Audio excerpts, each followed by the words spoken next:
Hey guys, welcome back to the channel. This is story about what if Naruto dies during the wave mission and makes a deal with Shinigami to get a second chance at life. Part 1. Before I start, please do support for more amazing content and comments for part 2. Do consider to subscribe my channel and share my video to your friends and check out the description as well. Let's start the video. The sound of steel rang out as Haku and Sasuke traded blows once more, both growling as their kunai and Saban struggled against the others respectively.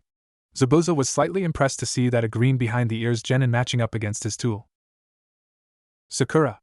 Kakashi ordered his pink-haired genin, stay in front of Tazuna. Sasuke will handle the hunter Nin. Got it, sensei. Sakura chorused, bringing a kunai in front of her. Meanwhile, Haku blocked Sasuke's kunai with her Saban needle. Please stand down, I don't want to have to kill you, she calmly said to him. Please, like someone like you could beat me, Sasuke replied. Your confidence will only result in your failure as I have an advantage over you. As you can see that all around us is water that you so thoughtfully provided earlier, and now I have one of your arms restrained from making seals. However, I am not as restrained as you are, Haku said as she made a series of seals on her unoccupied hand, making Sasuke look on in alarm. When Haku finished her seals, she stomped on the ground, calling out 8,000 needles of death. The water on the ground leaped up into the air as if it held life before reforming into 1,000 long needles of ice. The needles surrounded the Uchiha and looked ready to take him out, but the boy was doing something else. He closed his eyes and began to concentrate on his chakra. Remember the training and focus my chakra from my body to my feet, he thought as he did just that before his eyes snapped open. Haku hopped backwards, as her technique flew towards Sasuke with quick precision. Haku hopped back far enough to avoid taking damage from her own technique, but once she looked up she saw the Uchiha high in the air.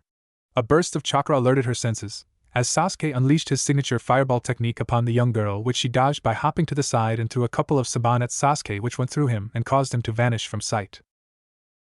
A clone, she thought before she felt a second burst of chakra behind her and caused her to hop to the side to dodge a kunai.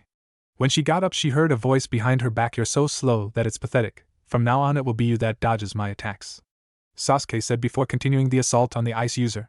He sent a side slash with a kunai that Haku ducked under and followed it with a kick to the girl's head, which was the same result as last time.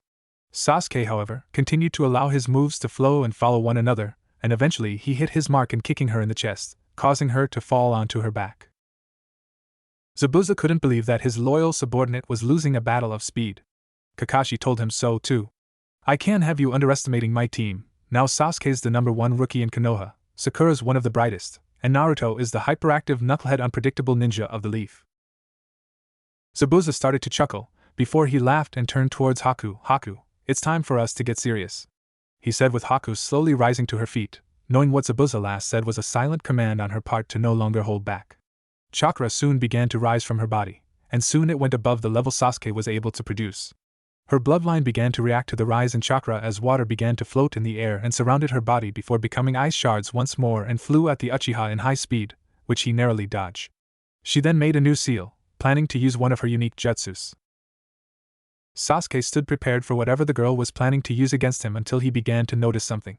He began to feel the air becoming colder by the second, with Haku remaining completely still and held her hands in the strange seal. The air then began to freeze all around him, with the moisture in the air becoming solid. The ice continued to build before forming 21 solid and reflective ice mirrors. Haku then brought her arms down and simply said, "Crystal ice mirrors." What's with this jutsu? Kakashi asked himself as he examined the jutsu. It seemed familiar to him, but he could not place it. That's not a normal ice jutsu used in Snow Country, is it? He asked the demon of the mist. Exactly, Kakashi, but you'll never get to know, Zabuza responded before clashing his giant blade with Kakashi's puny kunai. From within the ice mirrors, Sasuke watched as Haku's image prepared to make a move on him and tried to destroy him. Well then, are you ready? It's time for me to show you what my true speed can do, she said as she held up her Saban needles, with Sasuke standing at full alert for the following attack. But soon as he started to move, a scream of pain left his throat, as he was engulfed in a torrent of metal needles. When Haku stopped, she saw that Sasuke was now riddled with needles and covered in bloody cuts on his face, arms, and legs. Sasuke coughed up blood before glaring at Haku. But before a word could be said, Haku prepared to attack again. Kakashi saw that last attack by Haku and tried to assist his student, but Zabuza was continuing his assault on the Jounin, as he sent a horizontal slash at Kakashi, making the silver-haired man to jump back. Panting tiredly, he tried to think of a way to defeat him. Sakura, on the other hand, was extremely worried about Sasuke. She was becoming increasingly distressed at seeing her teammate getting beaten horribly and felt the need to do something and quick or else Sasuke would die. It soon became too much to handle when Sasuke was engulfed in a torrent of needles and immediately it caused her to turn to the old man beside her. "I'm sorry, Tazuna-san, but I must leave your side for a moment," she said with Tazuna looking at the pink-haired girl for a moment before he nodded. "I understand, do what you have to do, Sakura," he said with the girl nodding before moving towards the ice mirrors before her before jumping into the air with a kunai in hand. She screamed loudly from all the practice in her years of being a fangirl, throwing the kunai at the cage, inwardly praying that it would somehow in some way assist the Sasuke in his fight. However, her efforts would prove futile as Haku caught the flying projectile with ease and held the weapon in her outstretched arm. She then looked towards Sakura with a disappointed expression being shown from her body movement. "If you kept quiet you could have attacked me or assisted your friend," she said before she felt something was coming in her direction. Her senses proved itself to be correct, as Haku was struck across her face mask with a shuriken, catching the girl completely off guard. The force of the hit was enough to knock her out from her mirror and caused her to hit the ground with a face plant. As she got up, a brand new voice spoke all over the bridge that caused both battles to stop dead in their tracks. A blast of smoke, and Naruto stood before them, his hands raised like Zabuza's as if performing the hidden mist jutsu. "There's no need to fear," he said grinning. "Naruto Uzumaki is here." "Loud little brat," Zabuza muttered before reaching into his shuriken pouch and chucked them at the blonde. Bringing out his kunai knife, Naruto prepared to block them, when they were deflected and fell harmlessly to the ground. Looking at the deadly weapons, he saw they were Saban needles. "Haku, what is the meaning of this?" Zabuza demanded his accomplice. "Zabuza, I want to fight them my way," Haku answered, her voice muffled by the mask, making her sound like a guy. Raising a non-existing eyebrow at the statement, the demon of the mist sighed. "You're as soft as always." Looking down at himself, Sasuke cursed, knowing it was true. The wounds hurt, that was a given, but they were far from fatal. And what was worse is that he didn't know how to defeat this jutsu. He just couldn't see the reason for it. But Naruto was here now, and while the blonde was an absolute idiot, he knew that he would get serious and distract the false hunter ninja. "Hey! I came to save you!" Naruto whispered next to him. And just like that, Sasuke knew he was screwed. "You idiot! What on earth possessed you to come inside the mirrors?" he yelled at his teammate. "What did you say?" "I came to save you and this is what I get, you ungrateful bastard," Naruto yelled back. Taking advantage of their bickering, Haku merged into the nearest ice mirror, and then started to barrage with a volley of Saban needles. "Trying to follow with your eyes is impossible.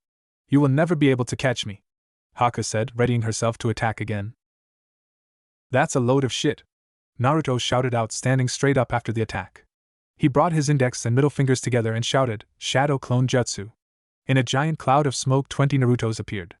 Letting out a battle cry, the real Naruto and his small clone army charged at the 21 ice mirrors, intending on shattering them. It was a massacre for Naruto, his clones were absolutely decimated. And the original fell right on his ass with a couple more needles embedded in his torso.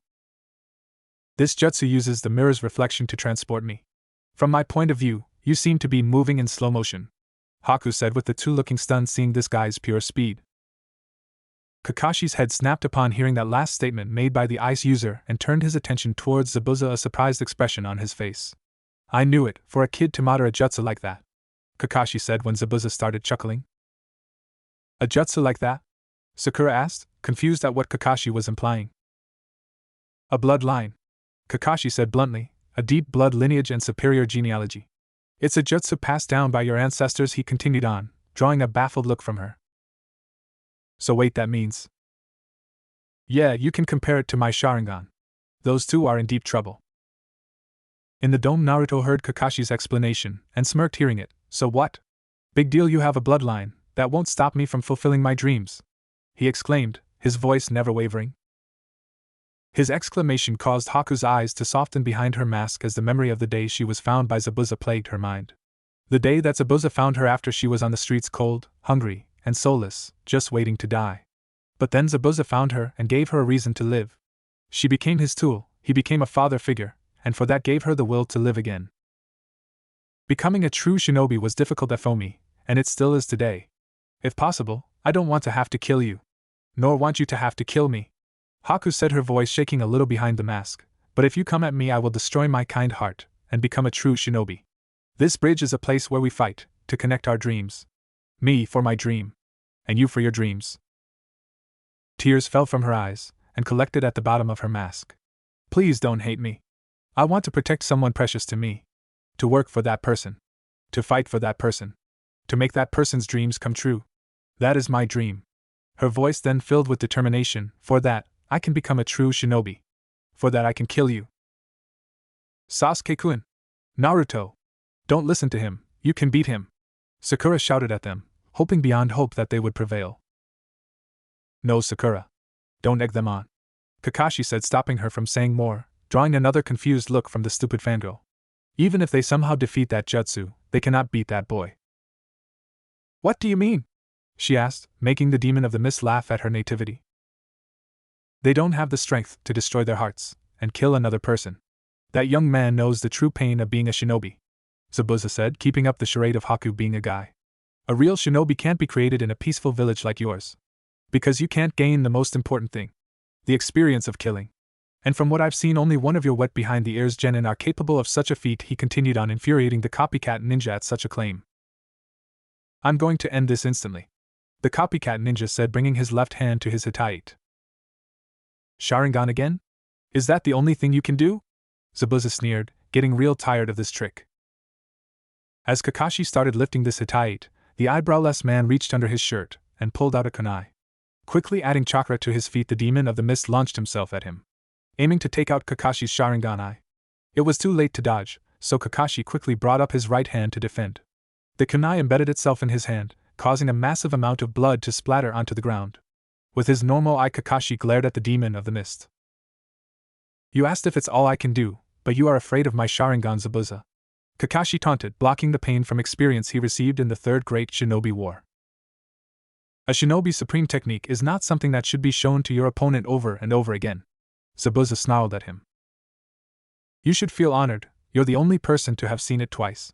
There will not be a third time, Kakashi replied. Even if you defeat me, you can't win against Haku.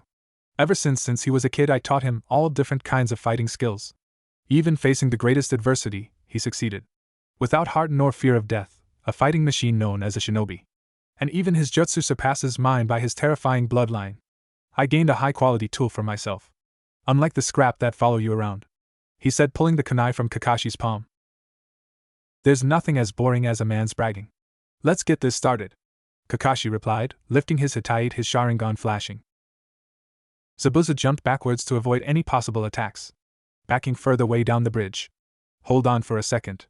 I'll use your own words and brag about one more thing. The last time you said this to me, I'll tell you this. The same jutsu will not work twice against me, wasn't it? I have already seen through the trivial system of your eye. In the previous fight, I wasn't just getting beat like an idiot. I had Haku hide in the background and examine every aspect of the battle. My tool told me how to beat your Sharingan, only seeing it once.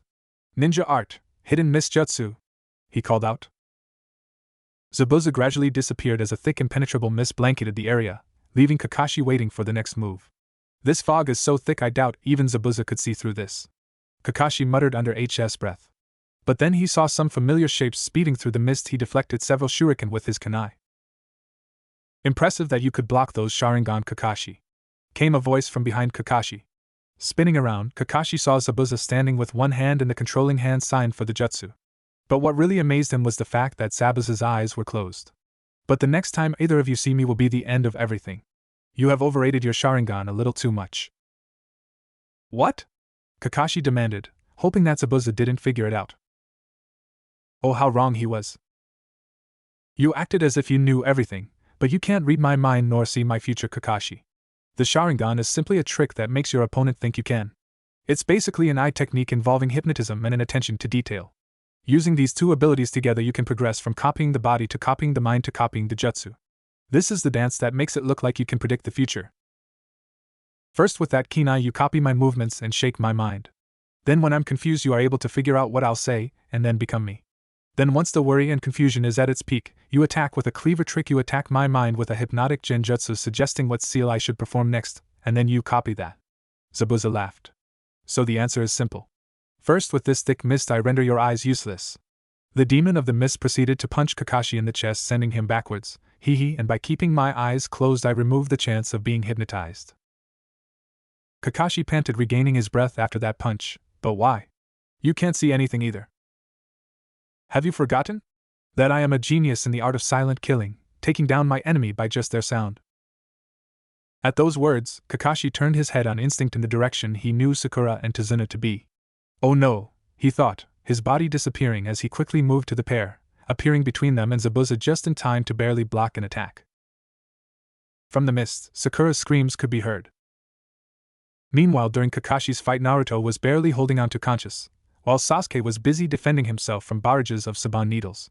He focused chakra into his eyes to see better and ducked out of the way from another barrage of Saban needles. Unbelievable, but how was he able to see it? Haku thought before she got her answer when Sasuke raised his head to look at her. Within his eyes were no longer the regular onyx black of the Uchiha clan but were now the famed crimson red eyes with 2 tomos in the left eye and 1 in the right. Haku now knew that Sasuke was now using the Sharingan that was now active. The ice user then knew she couldn't afford to waste any more time. She quickly exited her mirror and went towards a prone Naruto. Cursing, Sasuke pumped the last of his chakra into his legs, hoping to make it there in time. Kakashi clutched at his chest, trying to stem the flow of blood from the new slash going diagonally down his chest. He had managed to come between Zabuza and Sakura and Tazuna in time, but only with seconds to save their lives as a human shield. You were too slow, Kakashi. Zabuza growled at him, ashamed his skills dulled over the years, which was truly pathetic in his opinion. Did your desire to save that cannon fodder cloud your mind and make the mist even thicker? Even with that impressive eye, your ability to read my movements is dimming. Try and hang in there. I want to savor the fun as I return the favor from my defeat earlier. Don't worry about the genin behind us. He grinned under his bandages. Haku has probably already killed them. Plus I am about to send you to the same place as them. I think you can apologize to them in the next life. Apologize for lacking the strength to protect them. He then went into a mocking laughter. It was Sakura who finally perked up, yelling, Sasuke-kun won't be beaten that easily. Completely forgetting about Naruto. Kakashi smiled from beneath his face mask. Exactly. I believe in their strength and Naruto's determination, he said, not hearing her entire screeching. And Sasuke is the offspring of Konoha's most outstanding clans. You mean? Zabuza asked, knowing exactly what Kakashi was saying. Yes, that boy's full name is Sasuke Uchiha. A genius with the blood of the Uchiha clan running through his veins. Kakashi finished his thoughts. An offspring of that tragic clan. But that's the same with Haku. No one has ever defeated that special jutsu, he said, disappearing into the mist again. Sakura, stay here. Kakashi ordered his genin, causing her to stand still. Can you hear me, Zabuza? You seem to believe that I survived in this world with only my Sharingan. You seem to forget I was a former captain of the Umba Black Ops, and you know what that means. And you know what kind of shinobi I truly am. I can do more than just copy jutsu. I shall show you my own original jutsu, he said, cupping his hand beneath a specific pouch on his jacket. In the ice mirrors, Naruto stirred and saw the hunter ninja on the ground. Geez, all you do is get in the way, Sasuke said above him. Smiling, seeing that Sasuke beat him, Naruto looked up to congratulate him. But his smile faded and his face turned into a mixture of horror and an absolute shock. Because Sasuke was covered in needles, his arms, legs, torso, and especially his neck was riddled with Saban going through him. Why? Why did you save me? Naruto asked, shocked by the fact that Sasuke did this. Sasuke, smirking slightly as blood leaked from his mouth. I hated you. Then why? I never asked for your help. I don't know, my body just moved on its own. He coughed up a large amount of blood and collapsed, and Naruto caught him before he almost hit the ground. That man, Sasuke gasped out, as his eyes began to close. That man, I swore to kill my brother. I told myself that I wouldn't die until I killed him. He winced as he looked at Naruto. Don't die also. And then his eyes closed, and his body became cold. He landed a blow on me without even flinching, and died protecting you. To protect a precious person, knowing it was a trap, he still jumped in. He is a shinobi that deserves respect. Haku said, her voice void of emotion as she stood up.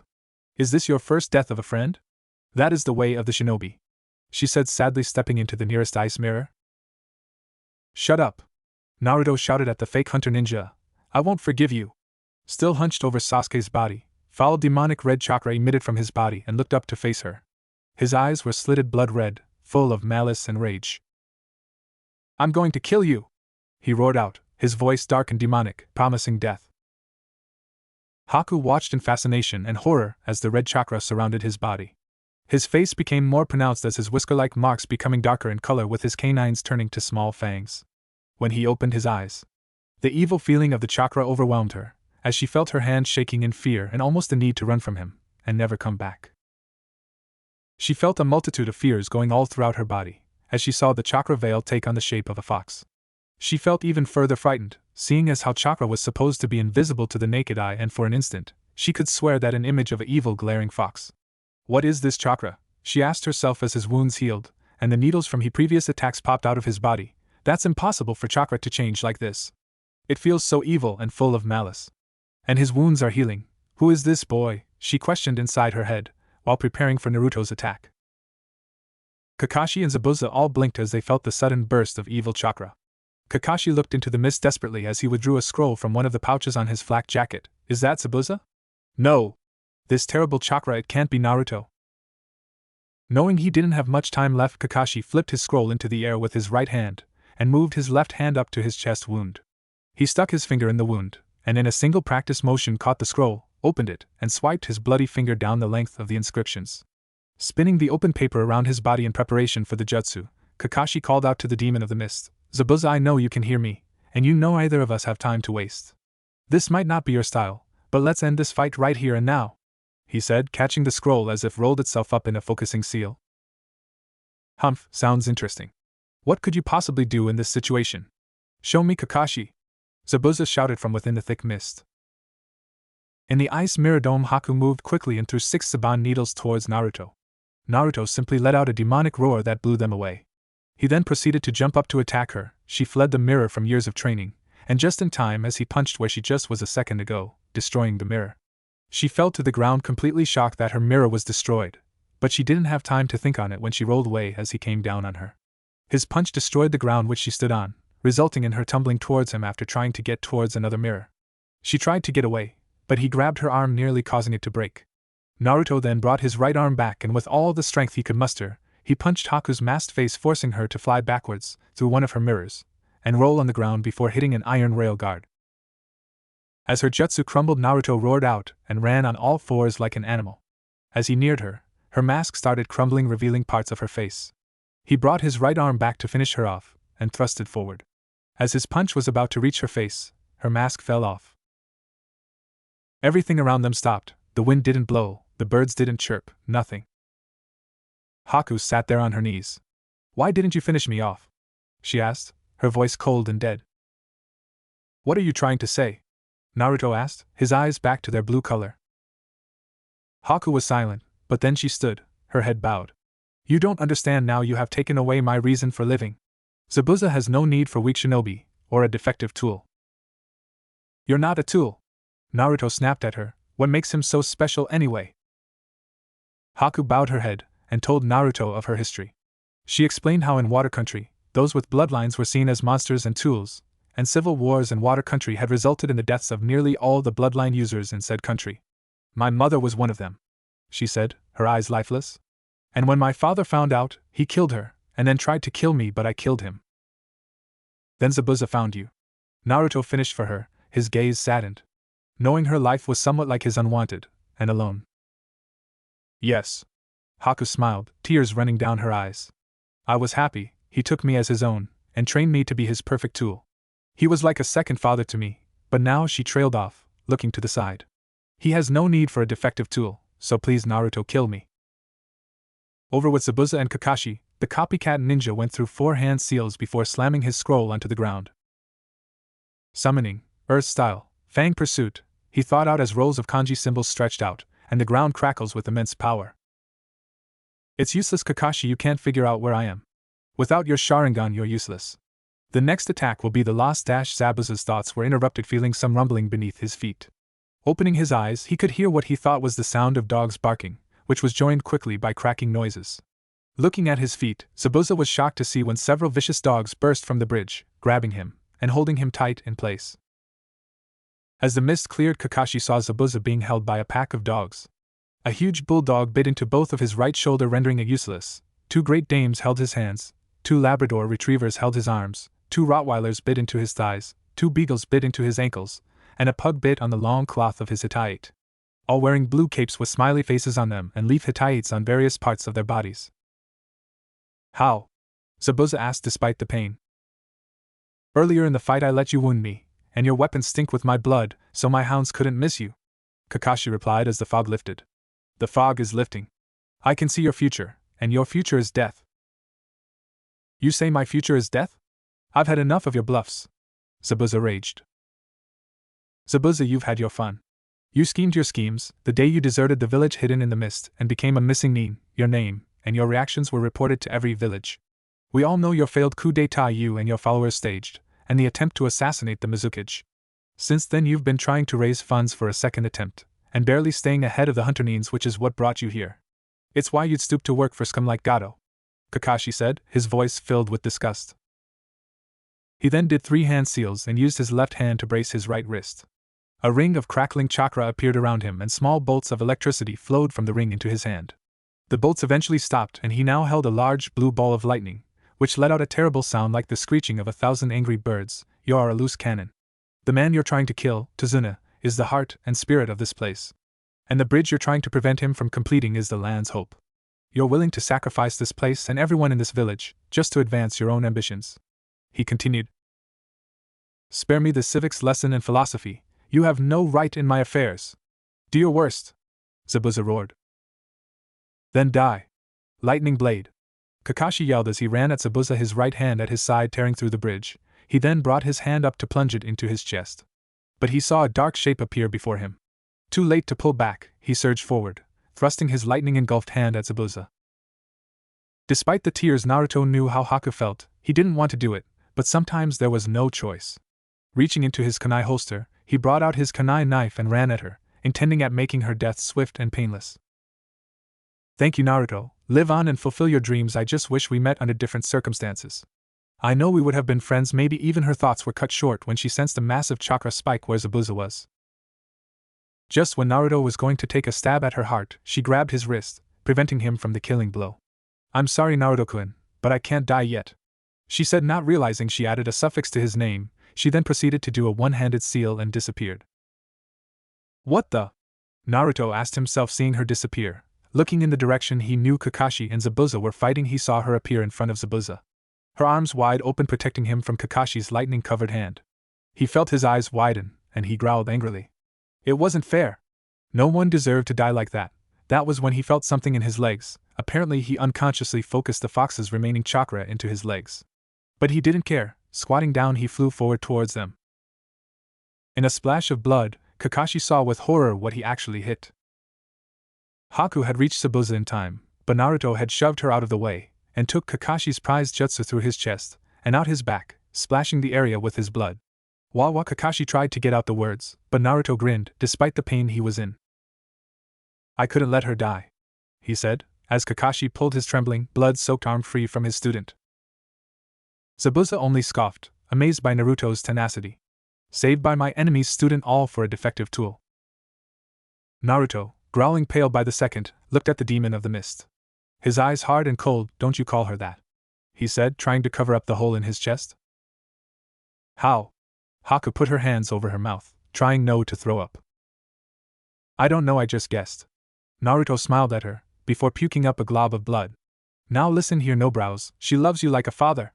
He managed to yell out, going into a coughing fit, hacking up blood that got worse with each cough, causing him to fall onto his back on the hard concrete floor.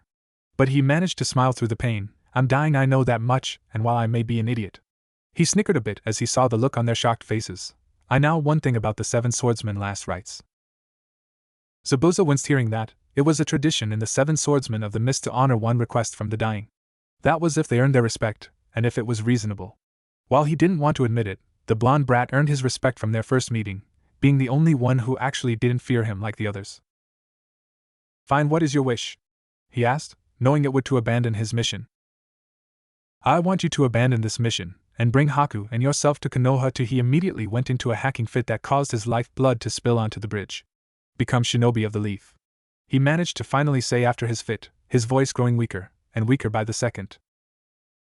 That was a shocker, the demon of the mist becoming a leaf shinobi. Kakashi thought it was an insane idea. It would take a lot of strings to pull with the Hokage. And Zabuza was wondering if the blood loss was getting to his head. But sighing, he agreed. Last request accepted on my sword.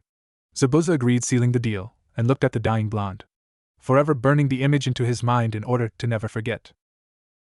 Thank you, Zabuza. Naruto sighed out tiredly before his closed forever.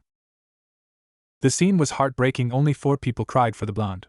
Kakashi cried for his student that he killed with his own hands. Zabuza actually shed a single tear for the first time since he defected from the mist, leaving behind someone very important to him.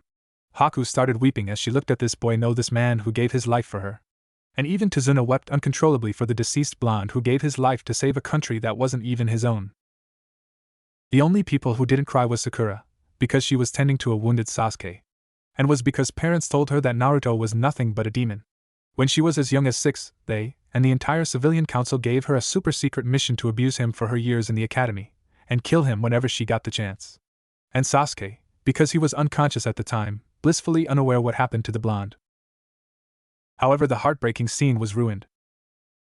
Well, what do we have here? Came a familiar voice. It was Gato in his fancy tuxedo, and he had brought all of his henchmen with him to finish the job. Looks like you're getting your ass kicked, Zabuza. Gato, Zabuza growled, clearly in no mood for the businessman's crap. What do you want? And what's with those men? Sakura, who had brought a unconscious and Saban, filled Sasuke over. What's going on? She asked. Haku only grimaced. It's our employer, she replied wearily, tired from using her chakra. Gato chuckled. The plans changed.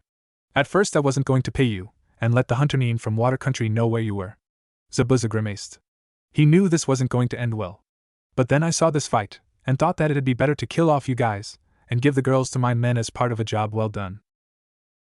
Sakura gasped in horror. Haku lifted herself to her feet, and glared at the short man who dared to betray them, as the rowdy group of men behind Gato leered at the girls, while the men were looking at them with absolute hatred.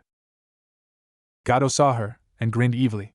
Actually, as punishment for breaking my arm, my men can have you as their little toy, and I'll keep the pink-haired one. After all, it's not every day that you find a girl with natural pink hair. I find it. He paused to lick his lips at gaining a new toy, exotic. You will do no such thing to my daughter, Zabuza yelled out, slowly reaching behind his back with his good arm. Hell, well, when they're done she'll be calling us daddy. One mercenary cheered, while the rest laughed with him. Get them all, Gato called out, raising his good arm to point like the stereotypical bad guy. The thugs cheered loudly and began to run forward, but a kunai sinking into Gato's skull stopped them in dead their tracks as they saw the crime lord fall to the ground with a bewildered look on his face. Nice shot, Kakashi commented, the demon of the mist. I'd been wanting to do that for a long time. Zabuza smirked. I owe it to the kid at least. You killed our meal ticket, one mercenary shouted at the ninjas. Now we're going to ransack the village, another shouted out. However, when they were about to charge and ransack the village, an arrow embedded in front of them. Everyone looked to where it came from, and every able-bodied villager was there. While they were only carrying farming tools, their numbers far outmatched theirs, making them a little intimidated. Kakashi, how much chakra you got left? Zabuza asked the copycat ninja. Enough for one last jutsu, Kakashi replied to the demon of the mist. Nodding, Zabuza started going through 44 hand seals with his good hand, with Kakashi following suit with 2 hands until he ended on the rooster hand seal, water style, water dragon jutsu. The two called out in a union as 2 giant dragons made out of water flew up from under the bridge, slamming into the bandits, either sending them over the side of the bridge to their deaths, crushing them on impact, drowning them, or into the boat at the side of the bridge, destroying it as well. Either way, no one survived. There wasn't even a body left to bury, not that they even deserved one, of course. But the cost was heavy. Naruto was dead, and nothing was going to bring him back. As Kakashi picked up the deceased genin to take his body back to the house, no one even suspected the single moment would change the future, not even the demonic eyes peering at them from another realm of existence, and smiling to himself. What am I going to tell the Hokage? Kakashi sighed sadly. It had been 3 days since Naruto sacrificed himself to save Zabuza and Haku. He knew he couldn't procrastinate on an issue like this. After all, it's not every day you killed your sensei's son. Just tell him the truth, that he died protecting his precious person, Sasuke replied in a rare moment of kindness. But underneath his calm facade, he was trying his best to cry in front of everyone.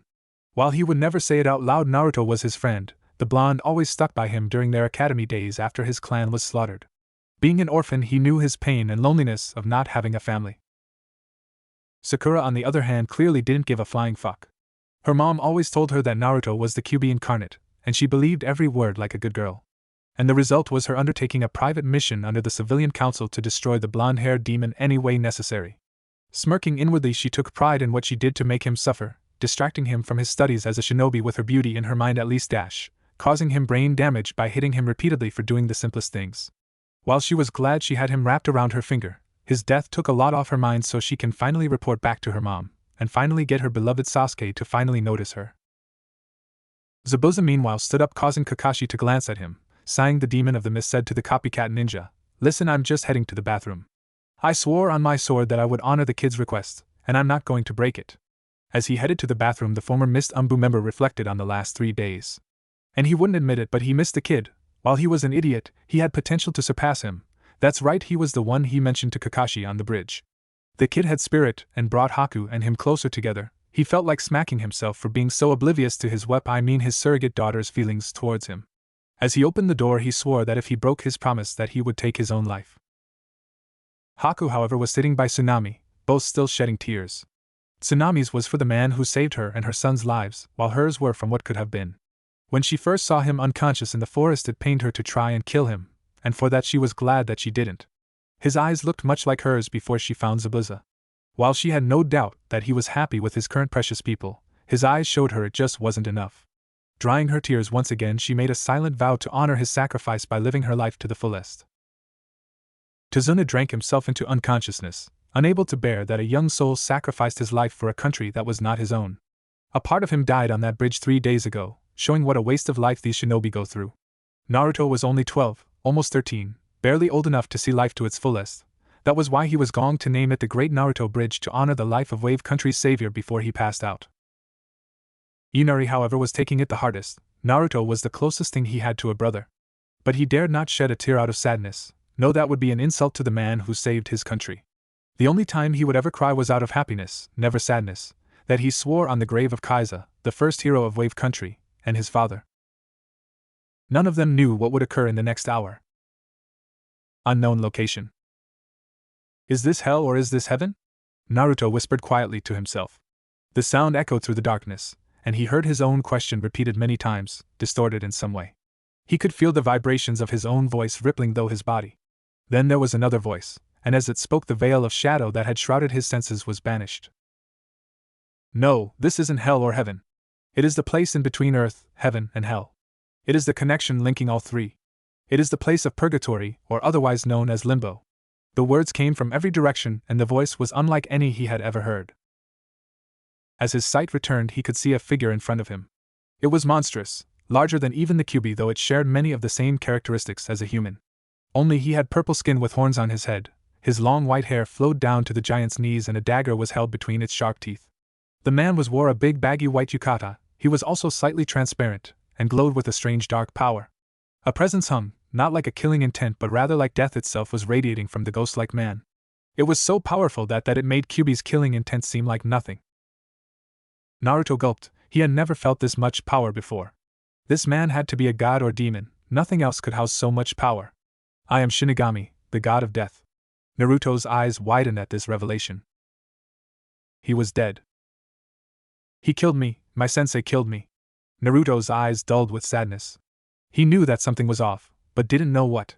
But what the god of death said practically was a chakra-reinforced punch by Sakura. He looked back at the Shinigami. The god's orb-like eyes were boring a hole in his forehead. What?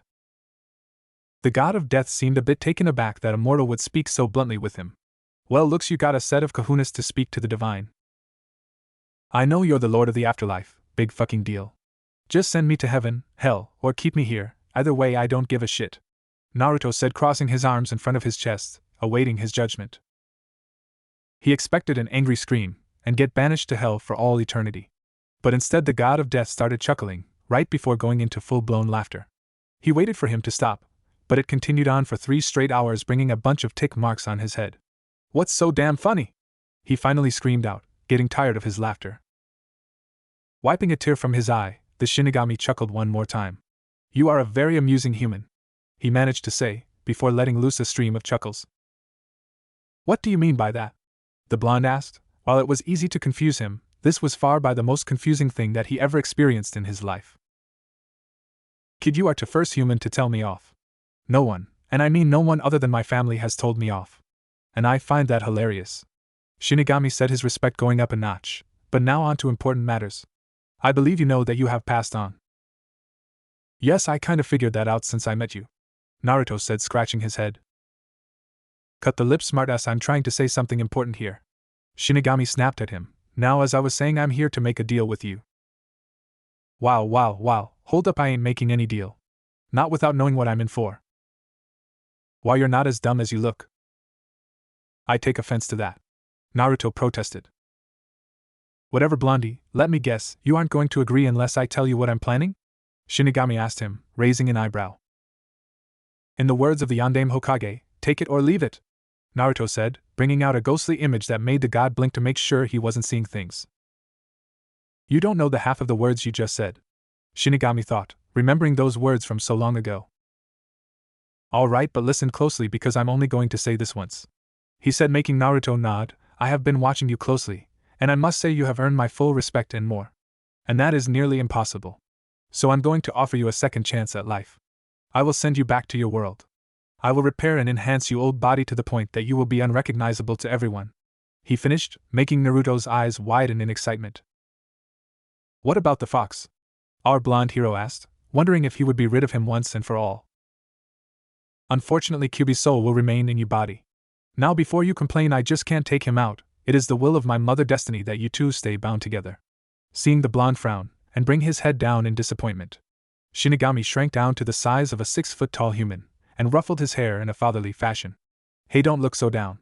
There's a gift that I'm going to bestow you as my avatar, a power that even makes the mightiest demon quiver in fear. Naruto looked at the god in only slight comprehension. What's this power you speak of? He asked, and wondering what avatar was. It is the power of the darkness flame, Shinigami replied. The darkness flame? Yes, the most powerful fire next to Amaratsu's flames. Powerful hellfire flames that will burn through anything, and I mean anything. The blonde couldn't help but smirk, but one thing came to his mind. What's a avatar? It means you will be my manifestation of death, and serve me. You will be my subordinate, the first actually.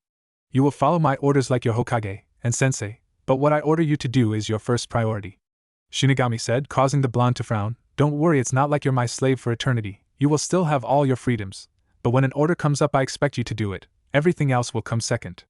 Got it? Breathing out a sigh of relief, the blonde relaxed. After thinking it over for a few minutes, he answered, one of the highest powers in existence. I accept your deal, Lord Shinigami. I'm glad to hear it, but please no honorifics. You're supposed to be yourself, not some religious nut like those blasted Jashinist freaks. Shinigami sighed, really hating those guys. Jashinists? Wait, never mind, I'll ask later, but I got a question for you, if you'll allow it. Go ahead and ask, I just may answer it. Since you are the god of death, you probably know who my parents were. So can you please tell me who they are? Naruto asked the question that has been bugging him since he was young enough to talk. I'm afraid you will have to ask your Hokage. Right now you are not mature enough to handle this touchy information.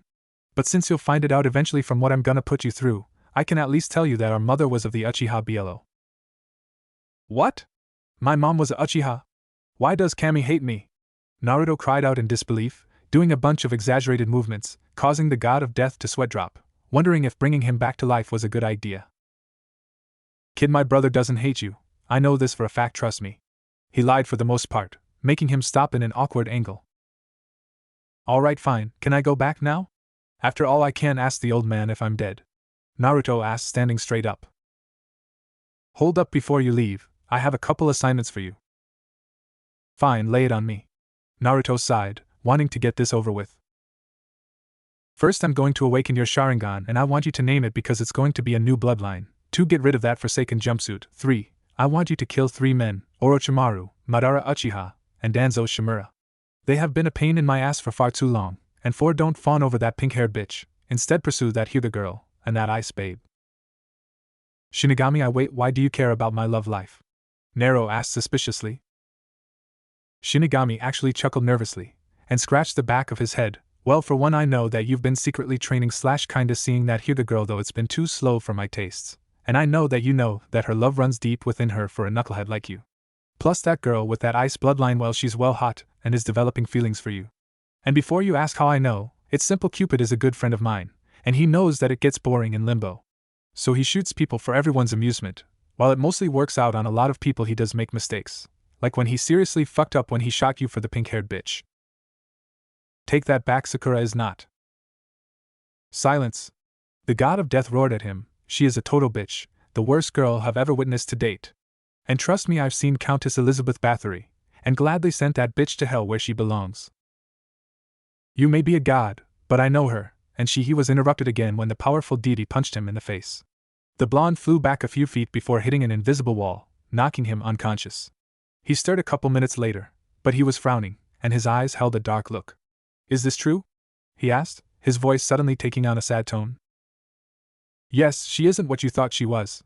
She and that damn civilian council of yours have been fucking you over your entire life. That was the sole reason I punched you, to transfer a small part of my memory to show you I wasn't lying.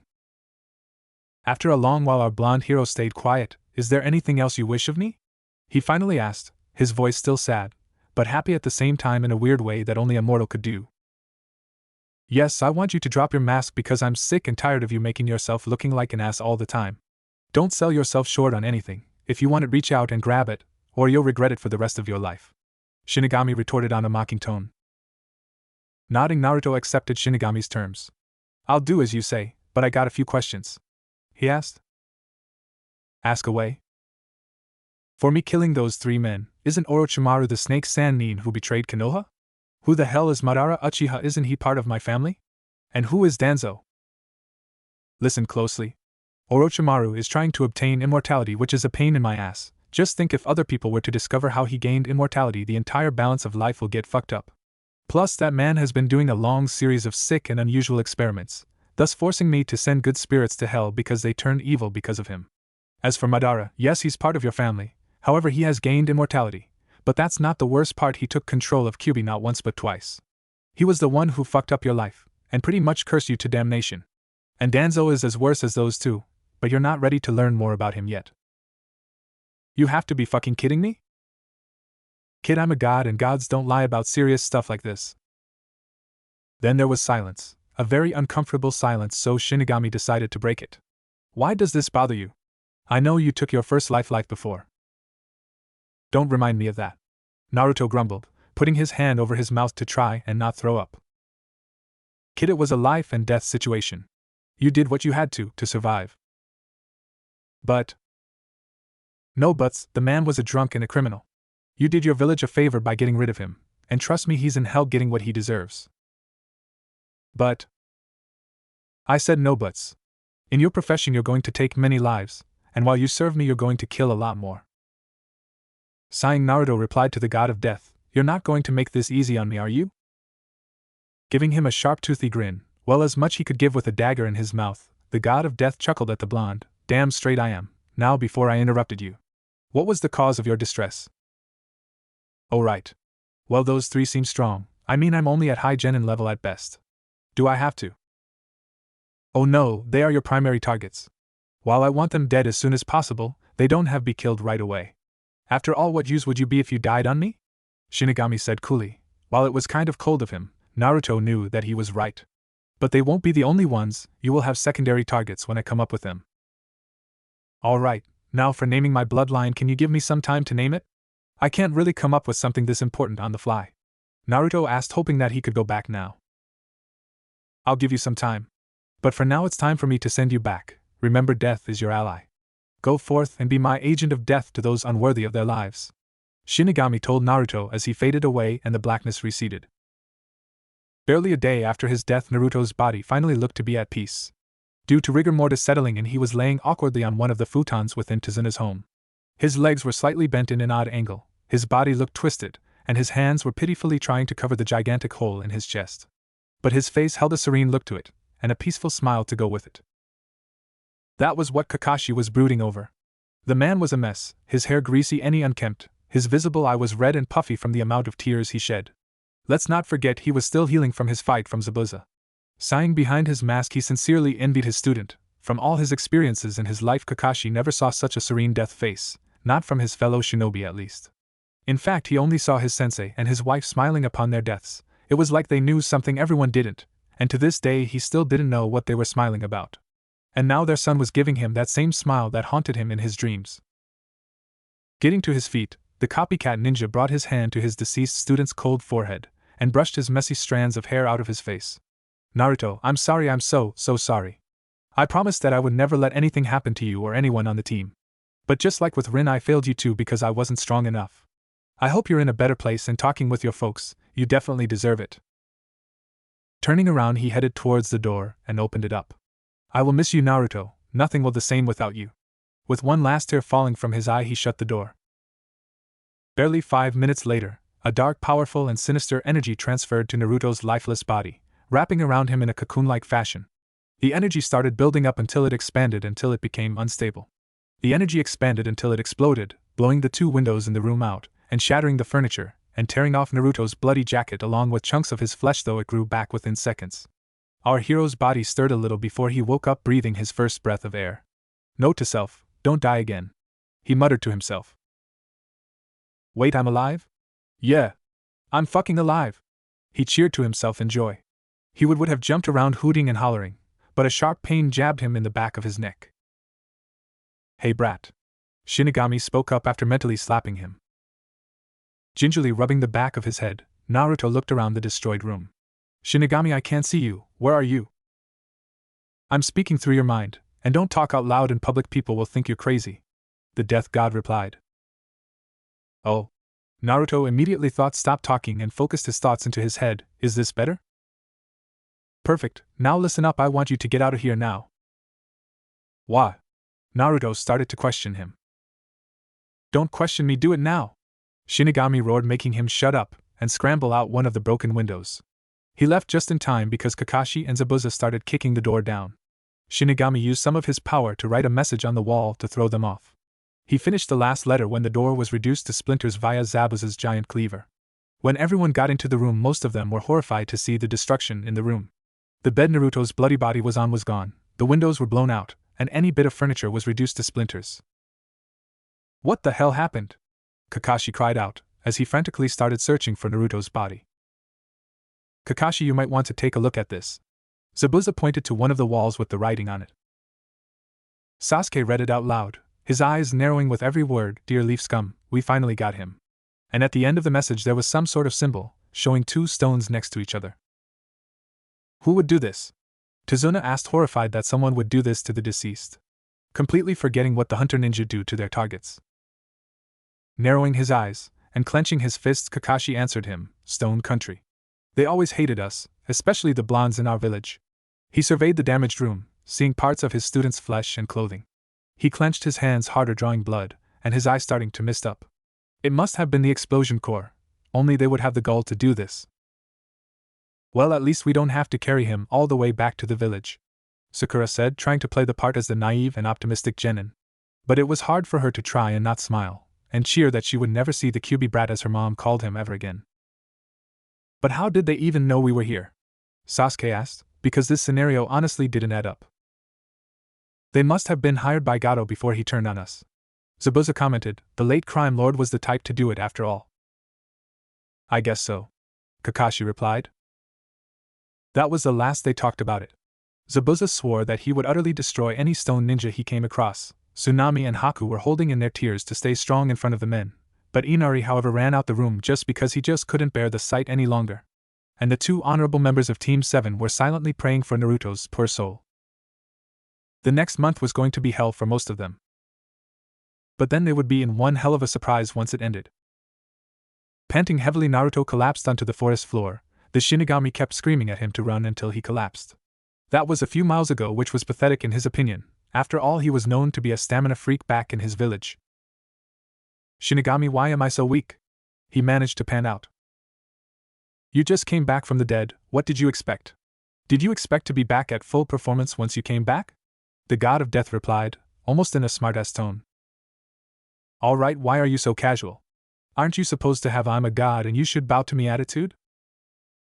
Kid, I'm not my brothers, or my parents, they have that commanding attitude. While I just like to sit back, relax, and do what I want. Before you ask what the hell I'm talking about, I'll say it so that even you can understand. This is my attitude and I'm keeping it that way. Titles, social status, and honorifics don't mean shit to me. You want my respect, you have to earn it. And yet you find a 15-year-old girl hot, very creepy, you cradle robber. Naruto muttered. Don't you dare compare me to those sick bastards. I may be old, but I'm not going to go all pervert pedophile on anyone. So I find her attractive, big fucking deal. Shinigami shouted at his avatar. And just for that I'm gonna make your training seem like hell on earth. Now get up so we can get started. While Naruto wasn't scared of most things, even though seeing the god of death freaked him out at first, hearing Shinigami scream at him brought him to attention.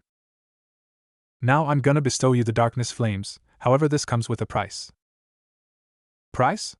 The blonde asked the Lord of Death. Yes, the first is that I'll have to implant the tool into your forehead to awaken the power I promise you. But first I must skin you to see if you will even survive the process. Shinigami said, appearing before him in his 6-foot ghostly form, and analyzed him with his eyes. Impossible! He gasped out. I can never get it? Naruto asked, worried that he wasn't good enough to receive his savior's blessing, and mad that there was something wrong with his body. No, it's not that, you have a seal on you. And not just Kyuubi's seal, a suppressing seal. Suppressing seal? Yes, and by the looks of it, it's been on you for years. Shinigami half lied to the blonde. There was a seal on him, but there was something else that he needed to study upon further. What in the great elemental nations is that? It's just as it sounds, it probably has been suppressing your learning skills, and making you dumber than now. The god replied, taking a shot at him. Now I'm not going to lie, this just made the process more complicated. Usually you have a 50% chance of dying, but with Kyuubi's chakra and the seal this increases your chances of death to 99.9%. If you die, your soul will be destroyed with no possibility of coming back. Are you sure you want to go through with this, despite knowing this knowledge? He asked him. Who do you think you're talking to? I'm ready for it, and nothing will stop me. Naruto replied with determination. Don't say I didn't warn you. After Shinigami said those words, he hit the blonde on the forehead, and transferred the power he promised. At first nothing happened until the black flames of hell started to swirl around Naruto, making him scream out in pain. The rest of his orange jacket burst into flames and burned his upper torso. The pain was so intense that his skin ripped off and regenerated multiple times, and he started banging his head on a nearby tree. The agonizing process went on for hours. The blonde destroyed many trees and stones to try and relieve himself of the pain. His bones broke and rehealed, his hair fell out and grew back, and he started bleeding out of every hole in his body. For 3 hellish days Naruto's body destroyed itself. The entire area around him was nothing but a destroyed wasteland. 10 trees were felled and broken into splinters, any stone within the area was crushed into fine powder, and the grass was uprooted and stained with an untold amount of his blood. Even after 3 days of torture, Naruto didn't give up. All of that mind-racking pain served a purpose. That purpose was for him to live and become stronger than his previous life. Through the pain he felt, every repressed memory surged through him, the knowledge he so blatantly ignored, the people who wronged him, the exercises that he furiously put his body through, and the emotions he always wanted to show finally came to the surface. When the 4th day finally came, the last thing Naruto felt was his eyes bursting into a red haze, and his forehead splitting wide open. After hours of being unconscious, our hero woke up and cringed in pain. He couldn't move a muscle without it screaming at him to stay still. It took another few hours of lying still. The sun began to come up.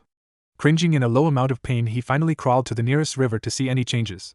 When he got there, he was in for one hell of a surprise. Slowly standing up, he saw that he was as tall as Sasuke, and lost all the baby fat on his face and body, leaving nothing but muscles. He developed some abs that needed some work to be fully defined to a full 6-pack along with his chest. And from what he could tell, his shoulders were a lot wider, and his arm muscles were much bigger than before. His face was well defined, and his whisker-like scars were darker like a tattoo, and his canines were a little longer, and a lot sharper than normal. His blonde hair was definitely longer, that defied gravity, with black streaks in it. But the most shocking thing were his eyes. He had the familiar Sharingan, only its 3 tomos were crimson, and the iris was like pure obsidian. Yet that didn't compare to the 3rd eye in the middle of his forehead, its crimson iris staring back at him. Now Naruto did what any normal person would have done at that time. He freaked right the fuck out. Shinigami, you fucking bastard! What the hell did you do to me? He was greeted with a yawn, and what sounded like scratching. Yeah, good morning to you too. What did you do to me? He demanded, letting out a slight growl. And here I thought I was doing you a favor removing the damn seal. The god of death yawned again, scratching his ass in limbo. Wait, what? You removed it? How? Naruto asked, completely doing a 180 in his attitude. There were a few seconds of silence, and what sounded like an exasperated sigh, what sounded like a facepalm, and the muttering of idiots. Kid, I removed your suppressing seal. It took some doing, but I did it. Thankfully it was worn down, which allowed less time for your gift to break it. And now because your seal broke, I was able to successfully reverse its effects. In the time span you were screaming and unconscious, for lack of a better word, I fixed you. Naruto was at a loss. The freaking god of death fixed him. Not only was he granted with the black flames of hell, but he changed completely, and he felt better than any day in his life. His thoughts weren't cluttered, his body wasn't nearly as sluggish as it normally was, and for the first time in his life he felt calm. It felt right. Damn, I don't know what to say. I'm not sure a simple thank you can amount to what you have done. He paused for a moment, staring at his reflection, but I gotta ask why. You are undoubtedly wondering why you think more clearly, and you are more calm, eh? It's slight, but it's noticeable, I'm sure. I told you a few days ago, the suppression seal affects absolutely everything about you. This includes your brain, and therefore your mind. Your thought processes are now natural. This means that you can think more clearly, you can be calmer than you used to be, now that you aren't tremendously chemically imbalanced, and you will probably have a much easier time of retaining knowledge. In simple words, you're no longer dumb. He then chuckled. You're still an idiot in my opinion though. How am I an idiot still? I thought I was fixed. Yet you're wondering why your Sharingan is not like your sensei's or teammates, or why you have an eye in the middle of your forehead. Well, yeah. Well, for your information, because of the changes you went through, your Sharingan mutated from the power I granted you. And I told you that gaining the power of the darkness flames comes with a price. Now before you argue, you agreed without asking what said price was, and the deal is irreversible. Shinigami said, chuckling how mortals always rushed into things without thinking things over. Now there were a few things that Naruto could have done. He could have screamed in anger, swore at the god of death, fell into some sort of temper tantrum, or even killed himself. But instead he let a small true smile grace his lips for the first time in what seemed like forever. Why? He didn't know, but it felt good. Then he was laughing like there was no tomorrow. He was happy. He knew he looked much different than before, and it would draw more hate from the villagers if they ever found out. But he didn't care, for he was finally free to be himself, not the idiot everyone came to know because of that damn seal on him. After his laughing streak, he deactivated the chakra in his eyes, something that he remembered from what his memories until they were the true blue color everyone was familiar with, and mentally sighed in relief that his eyes kept their natural color. He turned to look at Shinigami to thank him, but instead of seeing his shadowy specter of death, he saw what looked like sweatbands, his Hittite with a black cloth on it, and a note. Raising his right eyebrow, he picked up the note and read it out loud. Dear Naruto, I would love to train you, but being the god of death, I have god things to attend to. You know, like sentencing souls to heaven and hell. Yeah, I know, I promised, but unlike Kakashi, I'm going to leave you precise instructions. Now what you see there are special chakra bands that I acquired some time ago. Anyways, first you put 2 on your ankles and 2 on your wrists. They will automatically draw your chakra into them and steadily increase in weight as you get used to it. Now for your training schedule, in the morning I require you to hunt and gather your meals and constantly wear the weights to increase your strength. Now for the hard part, you are to run around this entire area 10 times, do 500 push-ups, 500 sit-ups, 1,000 punches for each arm and leg, 100 squats, and various chakra exercises that are written on the back of the paper that I learned about. When it hits noon, you'll rest for a half hour before making 7 clones to work on the chakra exercises again, while you work on the Juganai in the middle of your forehead. After that you'll hunt for your dinner, and then sleep until 6 o'clock, where we will continue this regiment until further notice. PS, use your Hittite to cover up the eye when you're not using it. After reading it out loud, Naruto dropped the paper to the forest floor, knowing that he was indeed screwed. God damn you, Shinigami! He cursed out before he felt a mental slap on the back of his head. All right, I'm going. He yelled into the sky and immediately began his training regiment. When Shinigami said he would be making Naruto's training seem like hell on earth, he meant it. For during the first week he hunted for his own food, by gathering nuts and berries at first. But his demanding regiment was forced to hunt and kill multiple animals ranging from rabbits to deer, increasing his survival instincts, and his willingness to kill. His physical exercises were brutal to the core, it tore his muscles constantly, and due to his regeneration factor, Shinigami had him increase his workout routine every single day just to see how far he could push his avatar. Of course, Naruto wanted to progress even further, so he exceeded his amount of clones from 7 to 50 to get ahead in his training. It ended up with him having the worst headache in his short life, and knocking him unconscious for a day. Boy, was Shinigami pissed, because shadow clones could only do chakra and jutsu exercises. He called him a dumbass for even thinking of using them for physical exercises, and punished him by tripling his physical regimen for 48 hours straight with little to no breaks, making Kyubi work overtime to make sure his vessel didn't destroy his body with Shinigami's physical exercises. On the plus side, while he didn't get any physical perks from his botched attempt on the jutsu, he gained a good amount of muscle memory to make things a little more bearable. While his training was absolute torture, Naruto couldn't help but admire the results. His body was now more defined, like Ryan Reynolds. Some guy Shinigami compared him to Dash. His weights went from 10 pounds on his arms and legs to 40, and his chakra control was at high chunin from what he could feel when he did water walking, finding it easier to do every time he tried it. Now on to Kyubi. Their relationship was a love-hate one. When Naruto first met him, by an hour of meditating due to Shinigami's new orders, he saw that his mind was like a prison, iron doors containing various memories that he didn't care for at the moments, and went straight towards Kyubi's cell. And it was just like that, a giant prison cell with iron bars and the kanji symbol for seal on the door. Now Naruto didn't know what to expect from the nine-tailed fox. Was he going to be friendly, sorry, or evil as hell? Well, he found out when he almost got a giant claw in his forehead, inciting a bundle of rage in the back of his mind from an unknown source.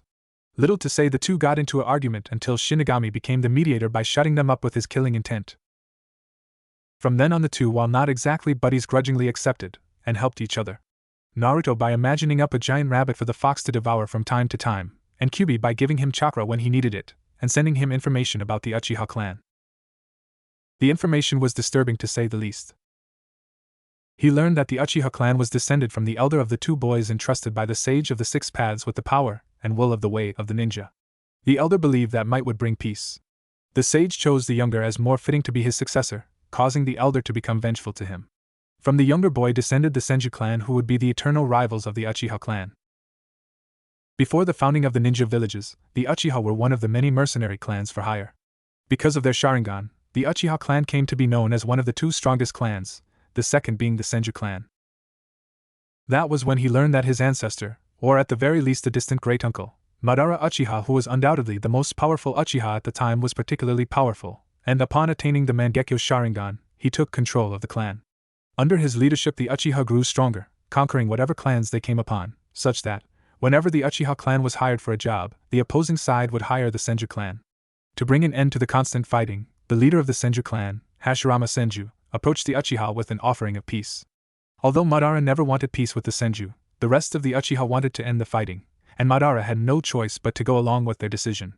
The Senju, the Uchiha, and all the clans they had conquered came together to form the village of Konohagakure. Against Madara's wishes, the villagers selected Hashirama as the village's Shodaime Hokage. Madara feared that Hashirama would oppress the Uchiha, and tried to rally support for challenging his leadership. Rather than help him, however, the Uchiha turned their backs on him, believing his only motives were due to pride and the desire for more power. Abandoned by his clan, Madara left the village, later returning in order to challenge Hashirama in battle. They fought at the site that would someday be called the Valley of the End, where, although Madara called upon Kyubi, he was defeated but apparently did not die. Naruto, surprised by the information, asked how to beat a man like that, and wondered how he could gain the Mangekyo Sharingan, which resulted in his getting hit upside the head by Shinigami. Naruto, don't get power hungry. The Mangekyo Sharingan is the next level of the Sharingan, that curses you rather than blesses you. Curse me? Mind explaining, Shinigami? Naruto asked, still getting used to being smart, and having a clan to learn about. Oh right, you're still getting used to all this stuff. You see, it has 3 special abilities. One is named Tsukuyami. This jutsu is one of the most powerful genjutsu in existence. It's named after the goddess of the moon. This jutsu is generated by the left Manjikyu eye. This highly advanced technique cannot be used extensively because of the toll it places on the user. To utilize the illusion, the clan member will look into the eyes of his opponent and cast a genjutsu spell on them. The illusion takes place in the mind of the one affected, while under the jutsu the victim is at the total mercy of the user. The user has full control over space and time in the jutsu and can place the one affected through any hell they desire for any length desired. The technique itself only lasts for but a second in reality, but the one affected could have lasted through several days of torture. It is said only a natural-born member of the Uchiha clan can overcome the illusion. To counter the technique, however, Manjikyu is not required. A highly trained normal Sharingan user can break the illusion, causing the Manjikyu user to experience additional weakness from using it. While the illusion is never the same twice, some elements always remain. The first and foremost similarity is the red moon, which hangs in the sky of each illusion. The moon, in turn, casts a red light throughout the illusion, giving the background a blood-red appearance while the figures within the illusion are solid black with white outlines. The next one is the Amaterasu. This has the same qualities as the darkness flame. You see, this legendary jutsu is unique to the Uchiha clan. Named after the goddess of the sun, this is a ninjutsu technique which uses the Manjikyu form of the Sharingan eye to create a powerful black fire. This jutsu is generated by the right Manjikyu eye. It has been said that anything within the Manjikyu's vision will burn to ash if consumed by the fire. The fire itself is said to burn for 7 days and 7 nights. Because of the amount of chakra needed to use the technique, it can only be used on a very limited basis daily. Though it is regarded as the strongest of Manjikyu's physical attacks, usage of the ability will degrade the eye further and lead the user to blindness. And the last one is Susanoo, named after the god of the sea and storms, is a technique which uses the Manjikyu form of the Sharingan eye to create a sword-wielding spectral form which will surround the user. This jutsu is generated by both Manjikyu eyes. Susanoo will first form around the user as a skeleton. This skeletal form will then generate muscle and armor for battle and become unique to how its user fights. Like other Manjikyu techniques, usage of Susanoo will damage the eyes and health of the user. However, Susanoo varies between users depending on the pureness of their souls. Shinigami explained to his avatar of death. There are more, but unless you want to go blind, I feel it is mood telling you for now. Thanks, and while I'll admit there are severe drawbacks, these techniques sound very powerful and very badass. But that doesn't explain how you get it. I mean, if I'm going to beat Madara, I need to know the ins and outs on how to beat him. Naruto explained to Shinigami, using his assignment as an excuse to know more about his Kekkei Genkai, and if this guy is like over 100 years old from what you told me, then he has learned a thing or two to keep himself alive, by copying and mastering thousands of jutsus. I'll give you credit of thinking that through, but I don't think you can handle the truth with this information. I'm ready for anything. I need to know anything about this guy if I'm going to beat him, Naruto said determinedly, punching his left hand into his open right palm to show he was serious. Sighing, Shinigami knew he had to tell him the Uchiha clan's terrible secret of their cursed bloodline. Not because Naruto asked, but because it was necessary for him to learn about his enemy in order to kill him. Naruto, from what I've seen, there is only one way to achieve the Mangekyo Sharingan. To acquire the Mangekyo Sharingan, someone close to a Sharingan user must die, and the emotion of the loss is responsible for its unlocking. To expedite this occurrence, most Uchiha throughout history have killed their closest friends or family members in order to meet this criteria. To say that Naruto was surprised was like saying he learned the secret of immortality, but it came with a steep price. His eyes nearly popped out of his head. He felt sick to his stomach learning this. But a little voice in the back of his head told him it wasn't over yet. Yeah, you should be feeling sick, but this isn't over yet, for there is one last and final level of the Sharingan. This final level is called the Eternal Mangekyo Sharingan. Madara achieved this by taking his brother's eyes, which gave him unimaginable power, and made him immortal, or close to it. Shinigami said, finishing up his lecture about the Uchiha clan. Naruto said nothing for a long while. After all, how could he? It's not every day you learn that your clan did something this horrific. Take the rest of the day off and think this through. Take a walk and contact me once you're ready to talk. The god of death continued before vanishing from the mortal plane. For many minutes the black street blonde tried to think on this matter, but he could not, and was tempted to tear his eyes out to free himself from his clan's curse. But it wouldn't matter if he did that or not. The Uchiha blood ran through his veins and would never go away. He had to think this over. Alone. Taking Shinigami's advice, he took off from his training area, but not before dispelling his clones gaining their memories and experience. That was not a good idea because it gave him a headache soon after, like it always did, causing him to stumble into a nearby tree. The top of his head scraped against the bark, causing a good amount of blood to seep out of the fresh wound, staining a part of his blonde hair crimson. He laid there under the shady tree, thinking, something that now hated doing. After 10 minutes his headache went away, and the cut on his head was already healed within the first minute. Sighing tiredly, he pushed himself to his feet and continued walking aimlessly in any direction he saw fit in his hazy mind. After hours of wandering it was almost dark, and Naruto found himself looking at a sight he never thought he would see. The area he quite literally stumbled into showed the beautiful rays of light from the sun lowering itself behind the hills he saw earlier when he was fleeing from Tsuna's home, and its descending light reflected off the wavy waters of Wave Country was absolutely breathtaking. This scene of absolute serenity calmed his conflicted mind. But the peaceful sight was shattered by a screeching noise. A fox's, to be exact. Without thinking for once since Shinigami fixed him, Naruto ran off to find the sound. He reached the source of the sound a minute later. Upon seeing the sight he hid behind some bushes, and his blood boiled with rage seeing 2 men standing over a mutilated fox family. With one laughing at the sight of this bountiful harvest, or what he said it was. Taking a peek through the bush he took a good look at them. One was around 6'2", and much healthier looking than his companion, if the healthy shade of skin and muscle definition were any indication. Naruto couldn't his face because of a large breathing device covered most of it. The only this he could see were menacing green eyes. He wore what looked like a light purple jonin flak vest with a what used to be white long-sleeved shirt. He wore light blue shinobi-styled pants with sandals to match, and the only visible weapon he could see was an umbrella strapped to the back of his flak vest. According to the scratched-out rain symbol on his breathing device on his forehead, showing he was a missing ninja like Zabuza. The second one was 5'9" in height, and was pale and skinny looking like he hadn't eaten in months. He looked to be a teenager around the age of 19 with shaggy neck-length brown hair and cold brown eyes. He wore black cargo pants, black sandals, a black long-sleeved shirt that was missing its right sleeve, and what looked like a brown chunin flak vest with a katana strapped to the back of his flak vest. Naruto couldn't see any Hittite on him, but from the way he was dressed indicated him to be a stone chunin, and if he was in the company with the missing rain ninja then it showed that he too was a missing nin.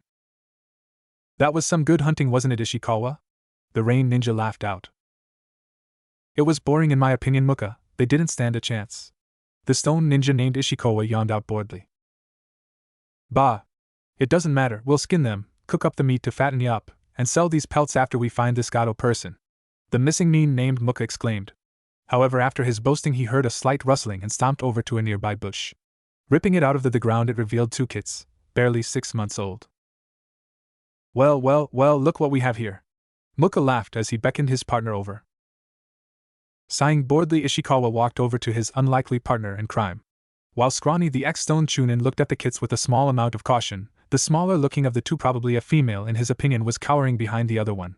The one in front was definitely a fighter, if his fiery brown eyes were any indication. Muka on the other hand only grinned, and took out a kunai knife from a pouch strapped at the back of his belt. He slowly and menacingly inched towards them, ready to slit their throats.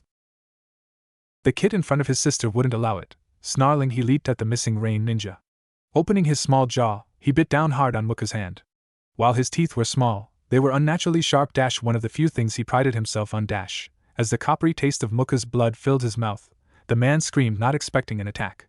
The rain ninja meanwhile was flailing around trying to get the fox kid off his unoccupied hand, but the sound of tearing flesh was greeted for his efforts.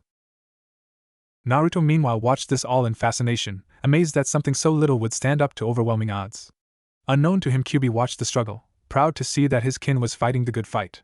But he was also enraged to see the piled bodies of an entire family of kitsune were slaughtered. If he knew his stupid Ningen container, then these two would not make it out of this forest alive. Growling angrily, Muka swiped his kunai at the kit, catching him in the face. The sharp blade cut deeply into the kit's face, causing him to yelp out in pain, and let go of his hand. The kit hit the ground in front of the other one with a thud. He growled angrily and shakily rose to its feet, glaring hatefully at the missing nin. Muka roared in absolute rage at the beast and brought his kunai down onto the fox kit. The kit didn't flinch as his bloody crimson gaze showed the kunai's decent. Naruto on the other hand couldn't stand on the sideline anymore. He didn't like Kyuubi, but that wasn't going to stop him from saving the two innocent kits. Cursing that he didn't have any weapons on him, how could he? He was dead after all, so he quickly looked to the ground and found the sharpest rock he could find. Grabbing it in his right hand, his throwing hand, he quickly aimed and threw it at Muka.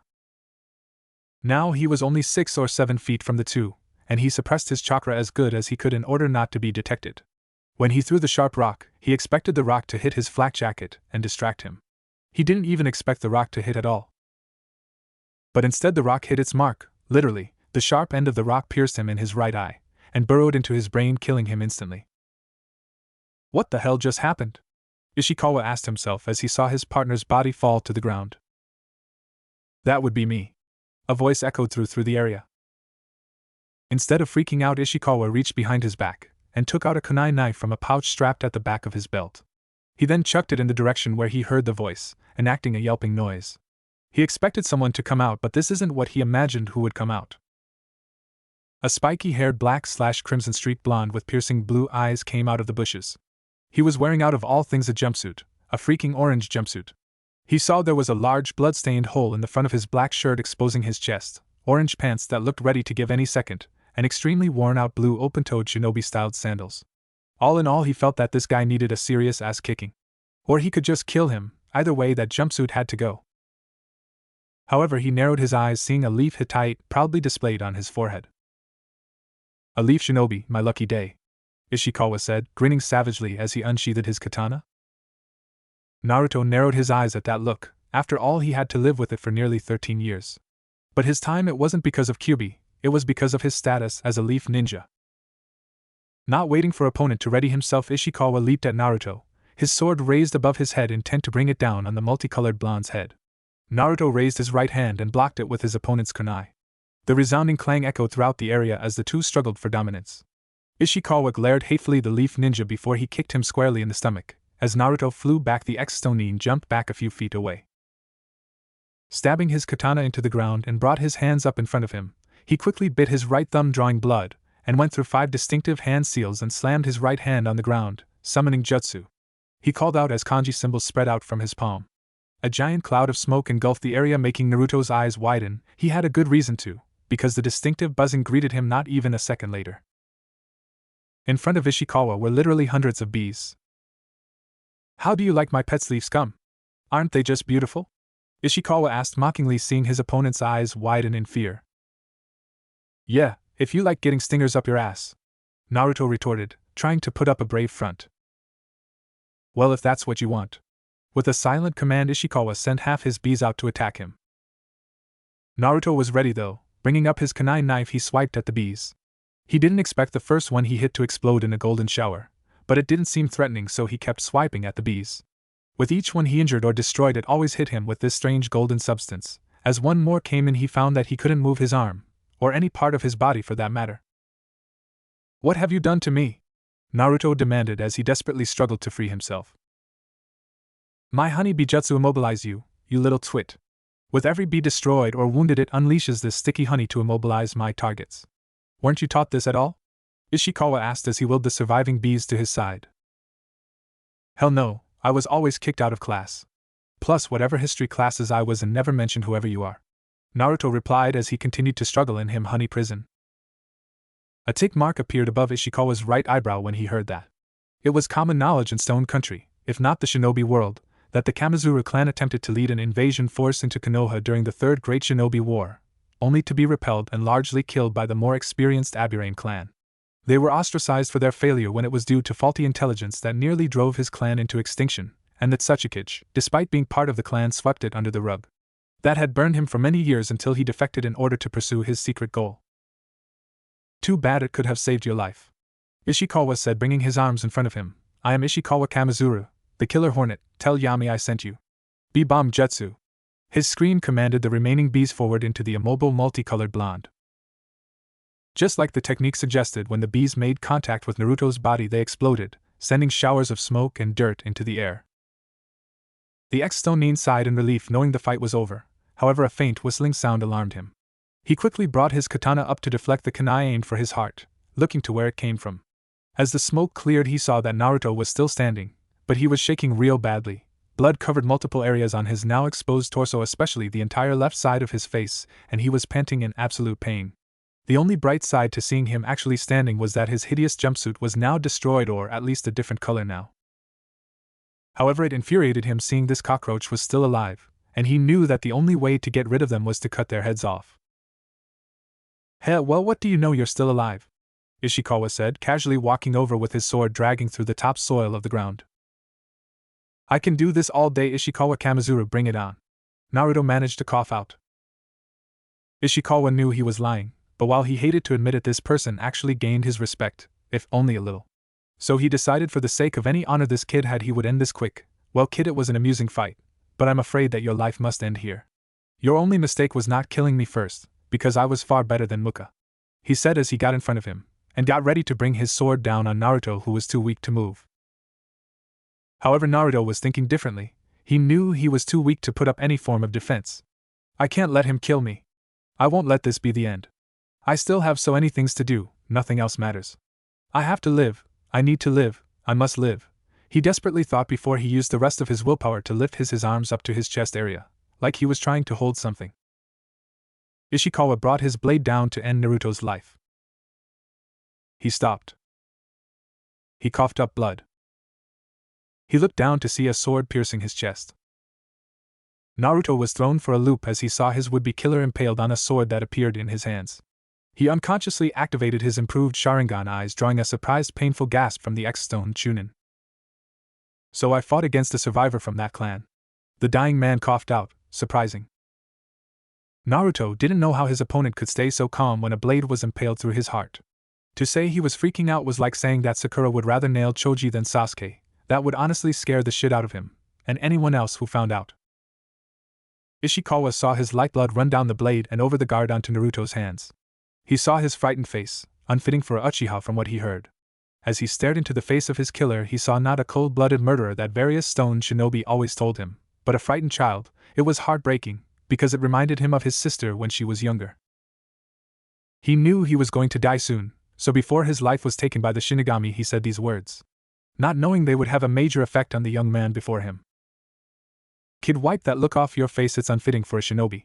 He coughed out, causing some of his blood to land on Naruto's face, effectively wiping that shocked look off his face. I've accepted my fate, I'll just become a memory and life will go on. You're going to live to fight another day and do this again, either to protect your loved ones, your village, or yourself. It is your job, but you don't have to enjoy it. He coughed out again and slid himself down the sword until he came face to face with the one holding it. I can feel that you're going to do great things in your life. Don't look back to the past and feel regret for what you've done.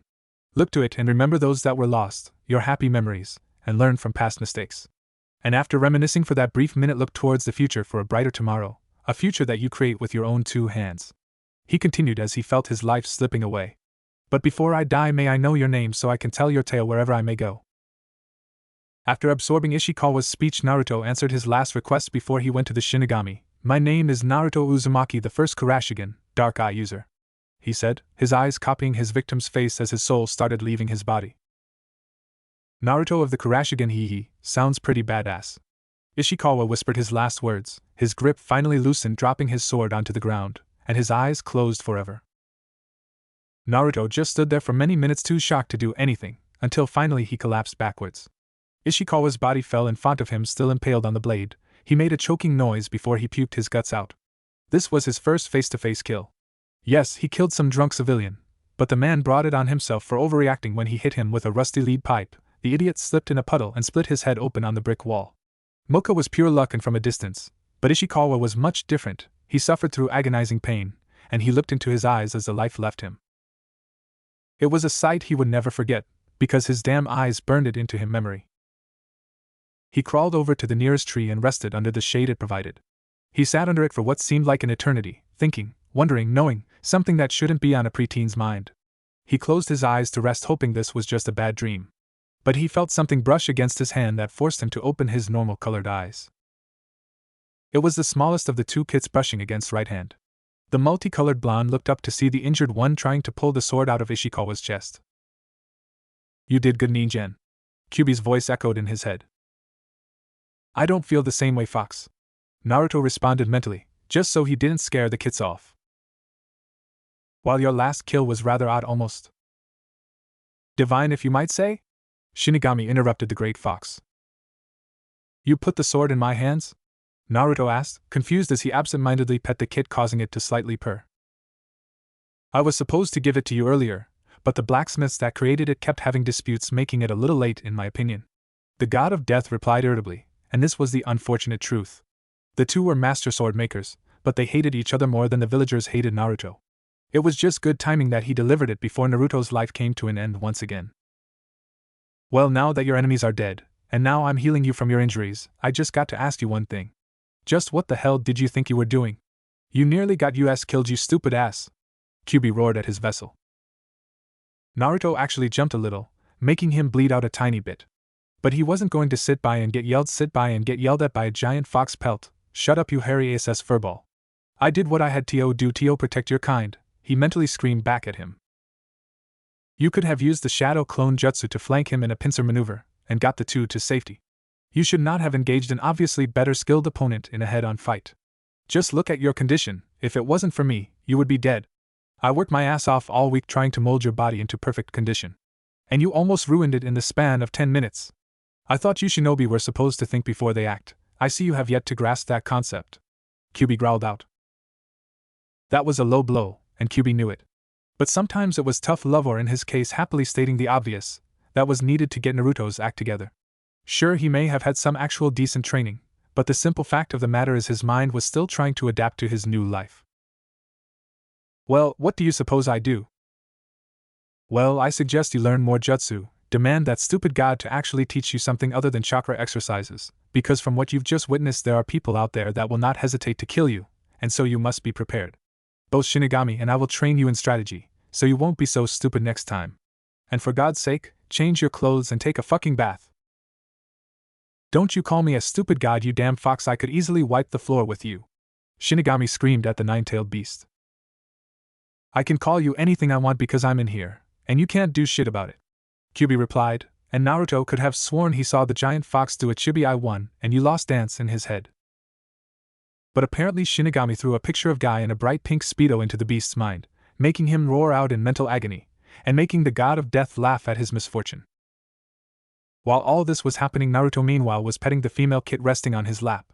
The male kit finished pulling his katana out of Ishikawa's chest and brought it over to his right side, and then laid by his leg near his sister. It didn't take a genius to tell this blade was special. From what he could see past the blood, the blade itself was black with a silver almost white edge. The guard resembled a rectangular tsuba with small sharp edges on each corner, and looked like it was split in half with one side being black and the other white, the white side showing an angel, and the black side showing a devil. And the parts of the hilt showing was white with black thread covering it. However, at the ending on the hilt was a skull that looked like it was made of bone. What's more was that there was a crimson tassel wrapped around the bottom of the jaw with a small hourglass with black sand inside the glass on the end of it. However, it wasn't the look of the sword, but the feel of it. It felt evil, bloodthirsty, and malicious, and yet it felt good, peaceful, and soothing. He patiently waited for the two kits to fall asleep. He spoke to the two powerful entities. Shinigami, why does this katana feel good and evil at the same time? That question caused the two to stop their arguing/torturing each other. They stared at the healing multicolored blonde as he looked at the sword he killed his opponent with. That Naruto is a sword created by priest Goro Masamune and Sengo Muramasa, two famous master swordsmiths who lived long ago. Tell me, are you familiar with the legends of Masamune and Muramasa? Shinigami asked, even though he already knew the answer. No, I'm afraid I don't. Naruto answered him. A legend tells of a test where Muramasa challenged his master, Masamune, to see who could make a finer sword. They both worked tirelessly and eventually, when both swords were finished, they decided to test the results. The contest was for each to suspend the blades in a small creek with the cutting edge facing the current. Muramasa's sword, the Juchi Yasuma, 10,000 cold nights, cut everything that passed its way, fish, leaves floating down the river, the very air which blew on it. Highly impressed with his pupil's work, Masamune lowered his sword, the Yawarakaite, tender hands, into the current and waited patiently. Not a leaf was cut, the fish swam right up to it, and the air hissed as it gently blew by the blade. After a while, Muramasa began to scoff at his master for his apparent lack of skill in the making of his sword. Smiling to himself, Masamune pulled up his sword, dried it, and sheathed it. All the while, Muramasa was heckling him for his sword's inability to cut anything. A monk, who had been watching the whole ordeal, walked over and bowed low to the two sword masters. He then began to explain what he had seen. The first of the swords was by all accounts a fine sword, however it is a bloodthirsty, evil blade, as it does not discriminate as to who or what it will cut. It may just as well be cutting down butterflies as severing heads. The second was by far the finer of the two, as it does not needlessly cut that which is innocent and undeserving. That is what he said. Shinigami explained to his avatar. Why? Naruto asked as he scratched his head in confusion. Maybe I can explain this better than the old fossil. Kyuubi added his 2 cents, drawing a growl from the god of death. Muramasa was a most skillful swordsmith, but he had a violent and ill-balanced mind verging on madness that was supposed to have passed into his blades. They were popularly believed to hunger for blood and to impel their warrior to commit murder or suicide. It is said that a Muramasa blade has to draw blood before it can be returned to its scabbard, even to the point of forcing its wielder to wound himself or commit suicide. Thus, it is thought of as a demonic cursed blade that creates bloodlust in those who wield it. But Masamune, while he had title as priest, he only earned it because his blades were pure, and shed the blood of the guilty, and not the innocent, thus deeming them holy swords in comparison to Muramasa's demon blades. Looking at the bloody sword, our hero asked, so what does it make this sword? This sword is neutral. You see, the story I told you is just that, a story. The two were real, but lived nearly 100 years apart. I had this idea for a few 100,000 years, and you were responsible for it to come in fruition. As my first avatar, you would need a weapon, the perfect weapon, and trust me, the scythe is too cliché and boring in my opinion. So I pulled these two out of heaven and hell respectfully, and commanded them to create this blade. Let me guess, there were complications.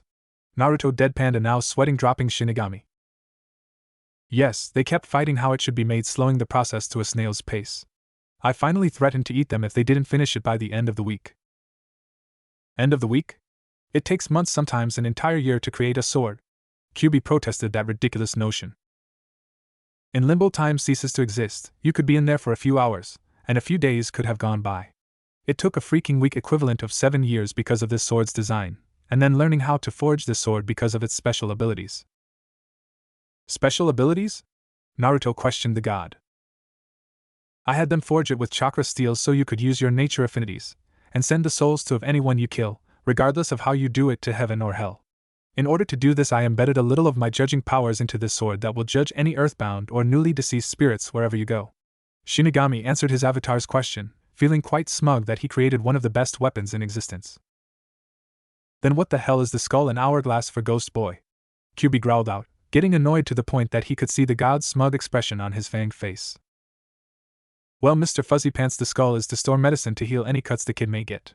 Granted, I didn't supply him with it. He'll learn about various herbs in time. And the hourglass is just a cool ornament that he could scare his opponents with, saying your time is up once the sand runs out. It'll be fucking awesome. The god of death exclaimed, causing the two to sweat drop, wondering if he was on drugs, insane, or just plain stupid. Picking up the blade with his right hand, he rose it as far as his arm could reach above him. The remaining light that remained from today shined off to the edge of the blade.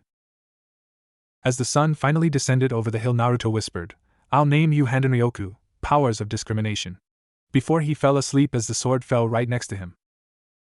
Shinigami overlooked the scene and couldn't help but smile. The boy was at peace after many conflicting thoughts ravaged him today. He wouldn't disturb the boy no man tonight. He would allow him to sleep and fully heal. Because tomorrow he would take a giant leap in his training to make him better than ever.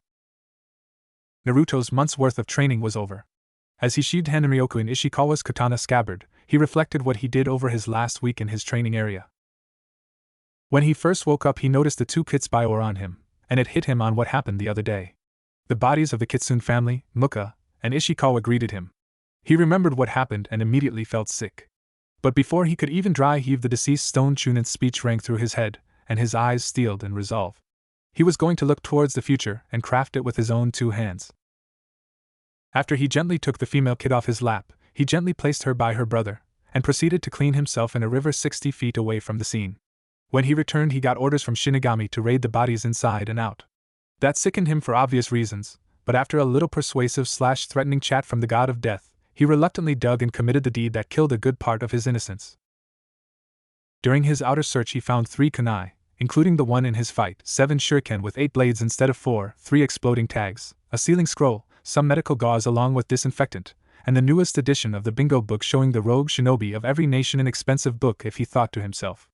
Opening the book, he saw that Ishikawa was an A-rank missing Chunin level ninja, who stole the shodamed Tsuchiku's bracers, a treasured item for the Kamizura clan. Why he did it, he honestly didn't know, and Ishikawa obviously couldn't tell him. However, Muka was a B-rank missing genin level ninja. Apparently he killed his sensei and his 2 15-year-old teammates while they were sleeping, and stole the Jonin's vest. And get this, he was 35, which was very pathetic in his opinion. Speaking of Muka, when he searched through his corpse, he only found 5 kunai, some ninja wire, a blank scroll, and a low-level exploding tag. No much in his opinion, but they added to the things he needed. Then came the gruesome part, cutting open the bodies. With help from a recently deceased mist hunter ninja that Shinigami persuaded to help him in order to send him to the rightful place for his soul, he followed step-by-step instructions and learned the secrets from their bodies. Due to the lack of a scalpel, Naruto used one of the kunais he swiped and started dissecting them. The first target was Muka. After taking his clothing off, the black-streaked blonde started cutting into his chest. He then proceeded to remove his heart. Forcing some of his chakra into it, he tried to feel any sort of difference in it. Like Kakashi once said, missing ninja contained their village's secrets. He was hoping to feel some sort of herbs or drugs within it, but unfortunately there was nothing and discarded it to the side. For the next hour he repeated the process with his other organs, from the lungs all the way to the kidneys. It proved fruitless, however. But then he placed his hand onto the man's head. He forced his chakra into his hand and slowly extracted the information he desired. He was no Yamanaka or professional hunter nin, but he got what he wanted after another hour. To his sheer disappointment, even in death, Muka just showed how pathetic he was. The man only knew 3 C-rank water jutsus, and one that was completely useless to him. But they were enough for Naruto, and wrote them down in the blank scroll. Ishikawa was a different story. Due to him actually respecting the man, he prolonged the man's dissection for a few hours until he was ready. He didn't mess with his body due to the fact that he was just unwilling to mutilate him. So instead he pulled the information from his brain. However, unlike Muka's brain scan as he liked to call it for his sake, the deceased Stone Chunin of the Kamizuru clan knew a lot about his clan arts. That was completely useless to him since the man didn't have the be-summoning contract on his person, nor was he even from that clan to that matter. While they were unfortunately useless to him, he found a gold mine when looked at justice that he could actually use. And let's just say the scroll Muka had was filled up with a total of 14 jutsu. That wasn't all, he learned a good amount of information about Iwa's various squads like the Explosion Corps, and a few other things as well. After the gruesome deed was done, he buried the bodies in the woods. While their bounties were impressive, he didn't care about them, he just wanted to pay them their last respects and return them to the earth. He didn't give a shit about the coward Muka because after he dug their graves, using just his bare hands, he just unceremoniously threw what was left of him into the grave. But he gently placed Ishikawa's corpse into the ground. He placed his katana, without the scabbard which was just the right size to fit Handanryoka's blade, on top of him and wrapped his hands on the hilt, giving him the appearance of a true warrior who fell honorably in battle. After saying a quick prayer for the deceased Stone Chunin, he piled the dirt on their corpses and placed Muka's open umbrella over it to mark it as his grave site. Afterwards he dug a massive grave for the Fox family after he saw the two now orphaned kids staring at their corpses. He spent the rest of the day just doing minimal exercises, and tending the male kid's wound with what he stole from Muka's body. The next few days, however, picked up, as he threw himself into his training. He increased his running laps to 25, and added one more lap every day, steadily becoming faster. For an intense physical challenge, he even swam upstream to increase his endurance, and that was for his physical exercises. For his chakra exercises, he managed to create 10 shadow clones, with Shinigami's permission of course, to increase his control. Feeling creative, he ordered his clones to do the tree walking exercise, while balancing a leaf on their foreheads with chakra. After he mastered that exercise, he ordered them to do the water walking exercise, while balancing 2 kunais on their palms with the sharp end facing down. That exercise wasn't easy with his supply of 8 kunai, and they kept disappearing due to slight mistakes on his part. But with each failure he learned after trying it the next day. Then came his sword training. At first he was clumsy, and nearly decapitated himself once trying to do some fancy move. But in the next few days he just practiced katas, letting it become an extension of his body. He knew it wasn't good enough. If he wanted to advance in his kenjutsu training, he would have to get a teacher, one that didn't hate him. Shinigami told him he could use his shadow clones to progress faster. But Naruto told him that would be cheating. The katana was forged for him and him alone. It would have been a disgrace to their souls for him to take the easy way out for something that he felt that he needed to do himself. He could have sworn he saw the ghostly images of Muramasa and Masamune, nodding and giving him a thumbs up before looking at each other, and then started beating the living, or unliving hell out of each other. Truly weird. Then came his Jugenai. This happened clearly by accident. He slipped during his kata moves when he first started his kenjutsu training, and banged his head on a tree. The force of the impact knocked his hataite off his forehead, revealing his Jugenai. He heard what sounded like laughing and turned his head to see the male kit rolling around on the grass laughing his furry ass off. He of course told him to stop it, which the kit replied, "Make me." Mentally. That was when he figured out that the Jugenai granted him mental powers, and asked Shinigami why he didn't tell him. The god of death merely replied that he wasn't going to hold his hand all the time, nor was he going to hand him everything on a silver platter. He would help him if he was truly stuck on something, needed some advice, or wanted to learn a technique. He would gladly help. But he was on his own for everything else. Back to the subject, whenever he wasn't practicing his kenjutsu or doing physical exercises, he worked on mastering his third eye. The process was grueling, and caused him many headaches in the long run. Apparently the Jugenai was sentient and demanded respect, and that conflicted with Naruto's "I'll give you respect when you earn it" attitude, so in the long run Naruto only was able to get the basics of mind reading, one of its powers, and that was only to the kits. And this is where we find the black streak blonde now, looking towards Tazuna's bridge. "Ready, Ichigo? Beneheim?" Naruto asked the 2 fox kits on his shoulders. The 2 only nodded. Putting on his mask Shinigami presented to him a few days earlier, Naruto pumped some chakra into his legs, and leaped away from the forest, not once looking back where the old Naruto Uzumaki died. With Team 7 and company. Everyone gathered at the bridge was in a somber mood. Today was the day Team 7 and Zabuza along with his adoptive daughter departed. -1 member. I guess this is where we depart. An almost completely healed Kakashi announced, for once not reading his perverted book. This was a serious matter because in less than a day he would have to tell the Hokage in person that Naruto was dead. He owed the blonde that much at least. Yeah, I guess it is. Tazuna replied, standing under the sign titled The Great Naruto Bridge. I guess we'll see you, Zabuza said sadly. Yeah, don't be strangers. Tsunami quietly whispered with her hand on Inari's shoulder, who was on the verge of a tearful breakdown. Don't worry, we'll be back to see him again. Sasuke whispered out the last part, remembering the day they buried what remained of his former teammate. The group turned their backs to get back to the village, because they knew that this would be the last experience they would have in this country ever again. Now what is everyone so depressed about? You all act as if someone died. A rough voice rang out, causing everyone to the source of it. Standing on top of the sign was an imposing figure as tall as Sasuke. While the sun blocked his head, they could clearly see that covering his dirty, tanned, muscular, and apparently still healing skin was a dirty and torn black long-sleeved shirt that was missing its right sleeve, torn and dirty black cargo pants, and black open-toed shinobi-styled sandals with white bandages that wrapped his heels and extended into his pants with what looked like 2 ankle bands on each leg poking out from under the torn bottom of his pants. From what they could see behind him were 2 brown shuriken pouches attached to the back of his waist, and his exposed forearm, and probably under his sleeve were a pair of what looked like black lightweight guards that lead to claw-like fingernails on his hands. Kakashi narrowed his eye, seeing the clothing as stone ninja. Everyone prepared to pull out any kind of weapon. The figure spoke again. Now, there is no need to attack me. With that said, he hopped down onto the ground in front of everyone. What they saw made them stop dead in their tracks. The figure had black streaked blonde hair, wearing a mask that had black razor-sharp pointed horns, black metallic eyes and teeth, and the expression all exhibit the full wrath, anger, and resentment on its face. The coloring on the face was crimson, signifying the full wrath, resentment, and anger of this mask. This was a Hanya mask, a mask that basically showed everyone not to fuck with them.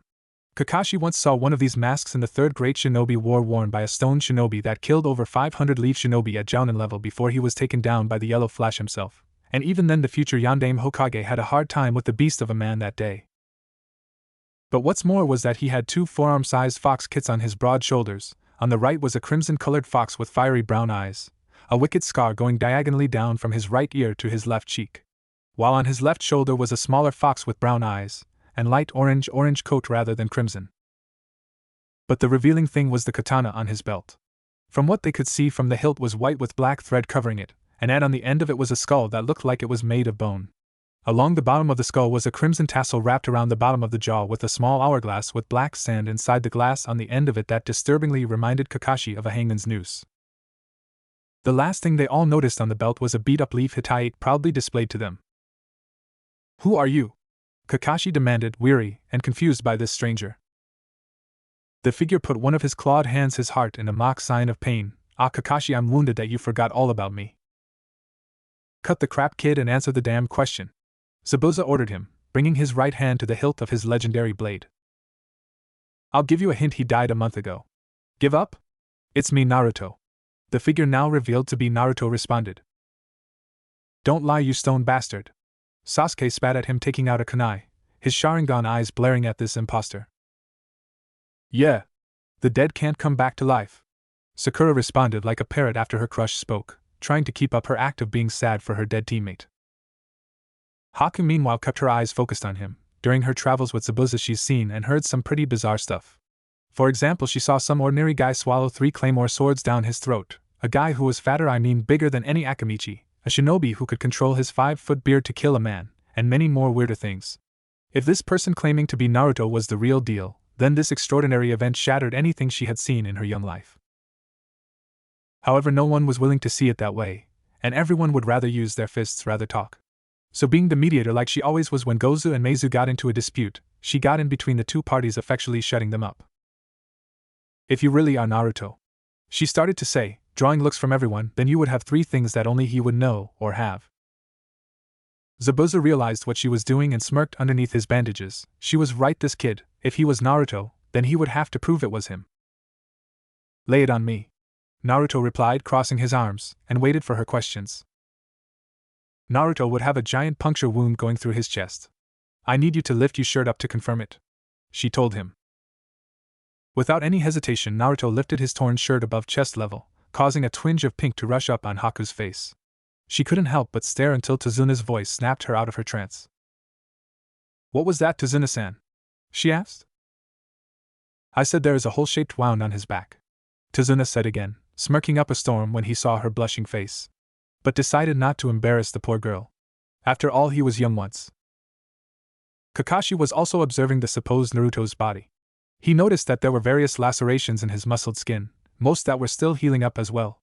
But he focused on his chest area. Now he never stayed to see the results from his famous jutsu. For all he would know, this individual probably was hit by a lightning pincer maneuver attack from 2 Cloud Shinobi. So he decided to voice it. "This isn't sufficient proof. He could have been attacked by 2 Cloud Shinobi in a pincer maneuver," he said, drawing looks from everybody. "Sorry kid, I hate to admit it, but Kakashi's right. I've seen plenty of wounds like that," Zabuza added, effectively drawing suspicion back at Naruto again, who only sighed and pulled his shirt back down. "Then this is the second one, only he would know. What was I wearing, and what did we talk about the day in the forest where I went to pick herbs?" Haku asked, drawing a surprised look from the Demon of the Mist, clearly not knowing about that tidbit of information. "You were wearing a pink sleeveless kimono with a white obi sash, and we talked about our purposes in our lives, and those we care about." Naruto answered her like it was yesterday's news. This news surprised a lot of people, Zabuza because his surrogate daughter actually talked to the enemy. While he wasn't mad at her, he was going to talk to her about this later.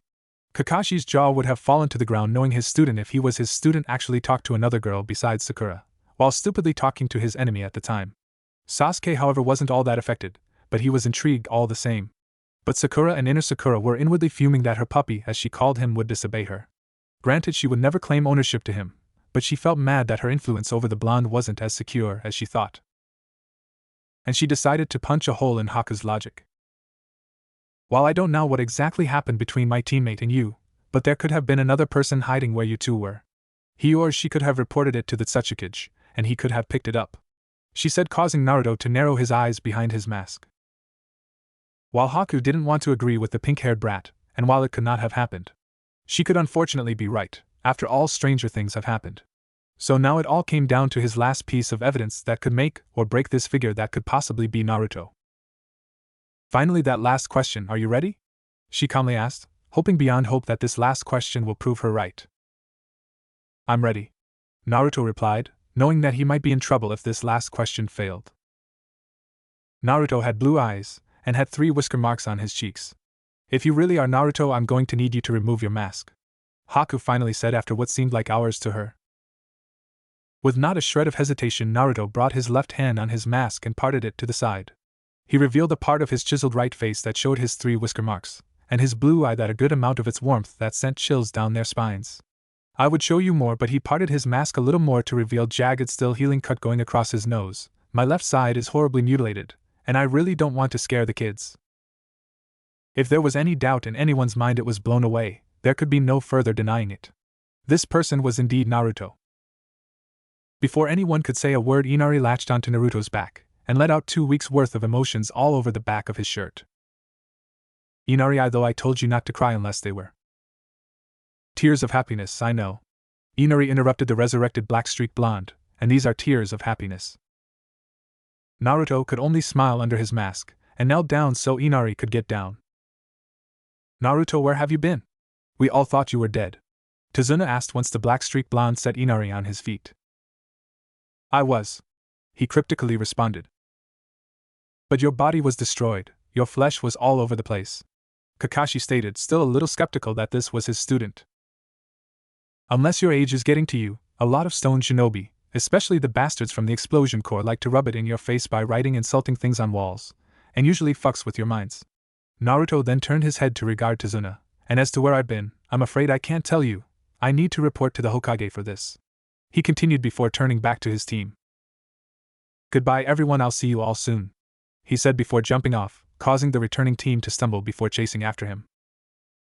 The entirety of Wave Country could only smile as their resurrected hero went back to his home. Konoha 1 day later.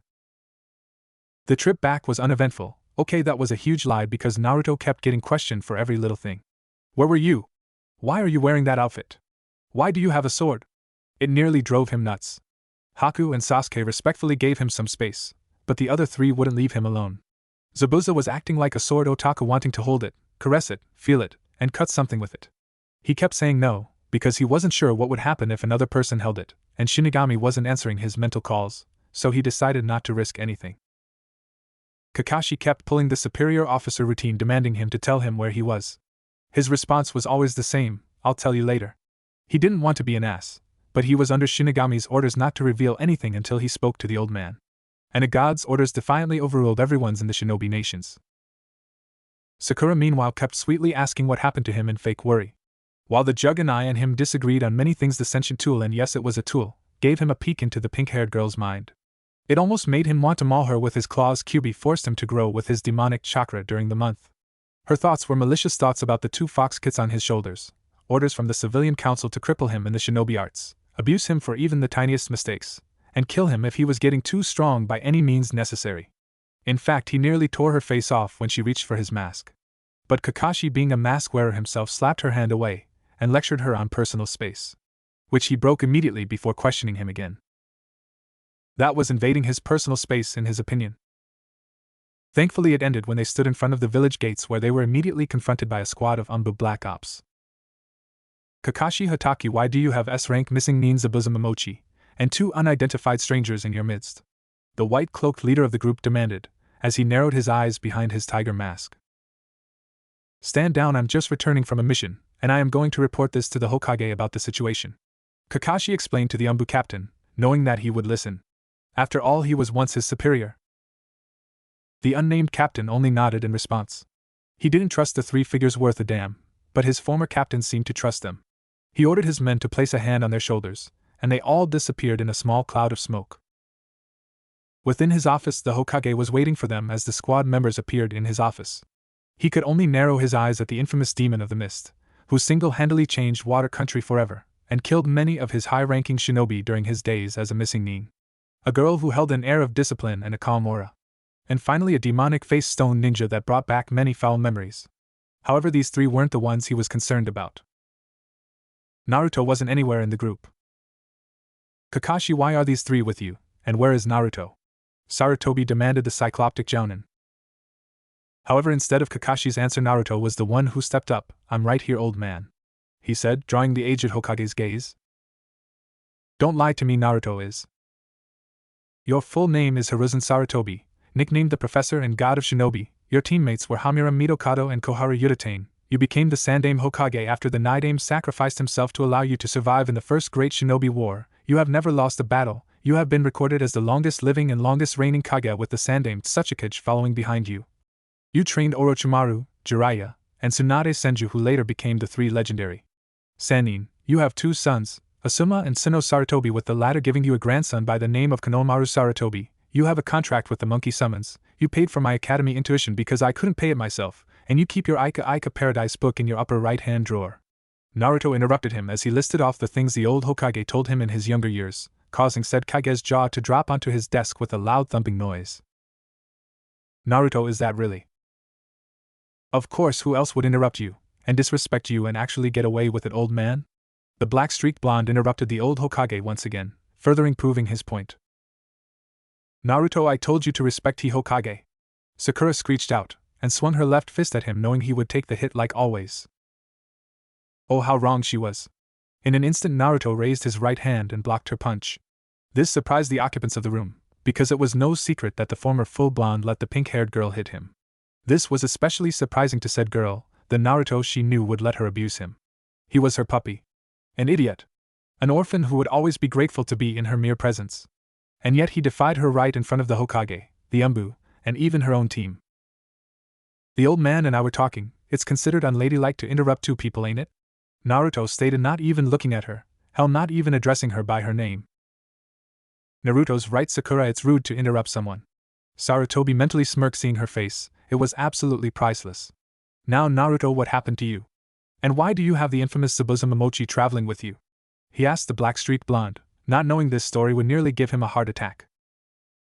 "First, I would feel better if your guards left," Naruto said as he glanced at the masked ninjas. Sarutobi only nodded and waved them off. Out of everyone her trusted in this room, Naruto was at the top of the list, and he knew that these Umbu members trusted the former blonde as well. After all, they protected him since he was a baby. He could also tell them on a later date. After the elite team exited the room, Naruto told him what happened, of course leaving out a few key details. He used Ishikawa's cache of information regarding operations in Stone Country. From what the deceased man remembered, there were rumors of secret experiments occurring somewhere in the mountains that made the country famous. And he used that to his advantage. During the remaining 3 weeks of getting dirty and tearing his clothes up while training, he contacted Kyubi. He used his increased smarts to formulate a plan that his body was taken to said lab, brought back to life, and experimented on. In order to make it convincing, he told Kyubi not to heal his wounds from his fight with Ishikawa to look like he fought his way to freedom. It was a low blow to the only stone ninja he respected, but it was necessary to make his story more believable.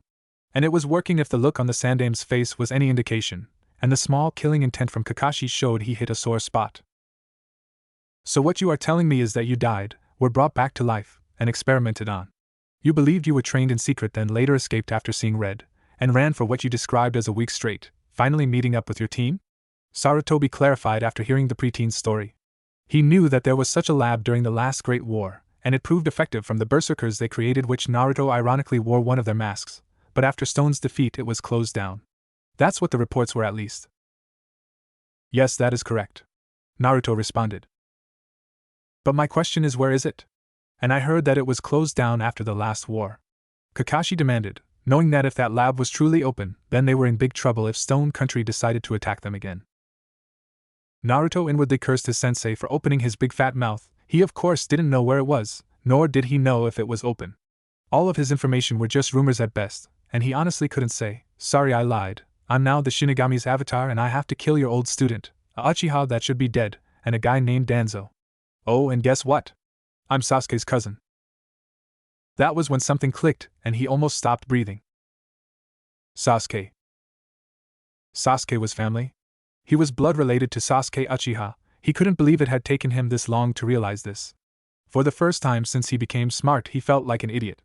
He realized with a start that Sasuke may very well be the only blood relative he had alive in all of Konoha. But he wasn't exactly sure if he liked that or not. I mean, Sasuke was an okay guy, but he could be a real asshole at times. His musings were brought to a halt as he heard the Sandame's voice. What? He questioned him as he snapped out of his trance. I said, do you remember where it is? The Sandame repeated. Quickly taking advantage of the question, the black-streaked blonde replied, no, I'm afraid not. All I remember was an uncomfortable bed, hearing them mutter about losing their benefactor, feeling lots of pain, and seeing red. Everything else is just a blur. Sarutobi only nodded. He remembered Guy going through a similar experience during the Third Great Shinobi War. The event was known as the Crimson Forest that earned him the title, the Green Beast of Konoha. Sakura, however, had to burst the Hokage's thoughts. Then why do you have those beasts on your shoulders? She demanded in a commanding tone. It's simple. Once I escaped, I found them all alone.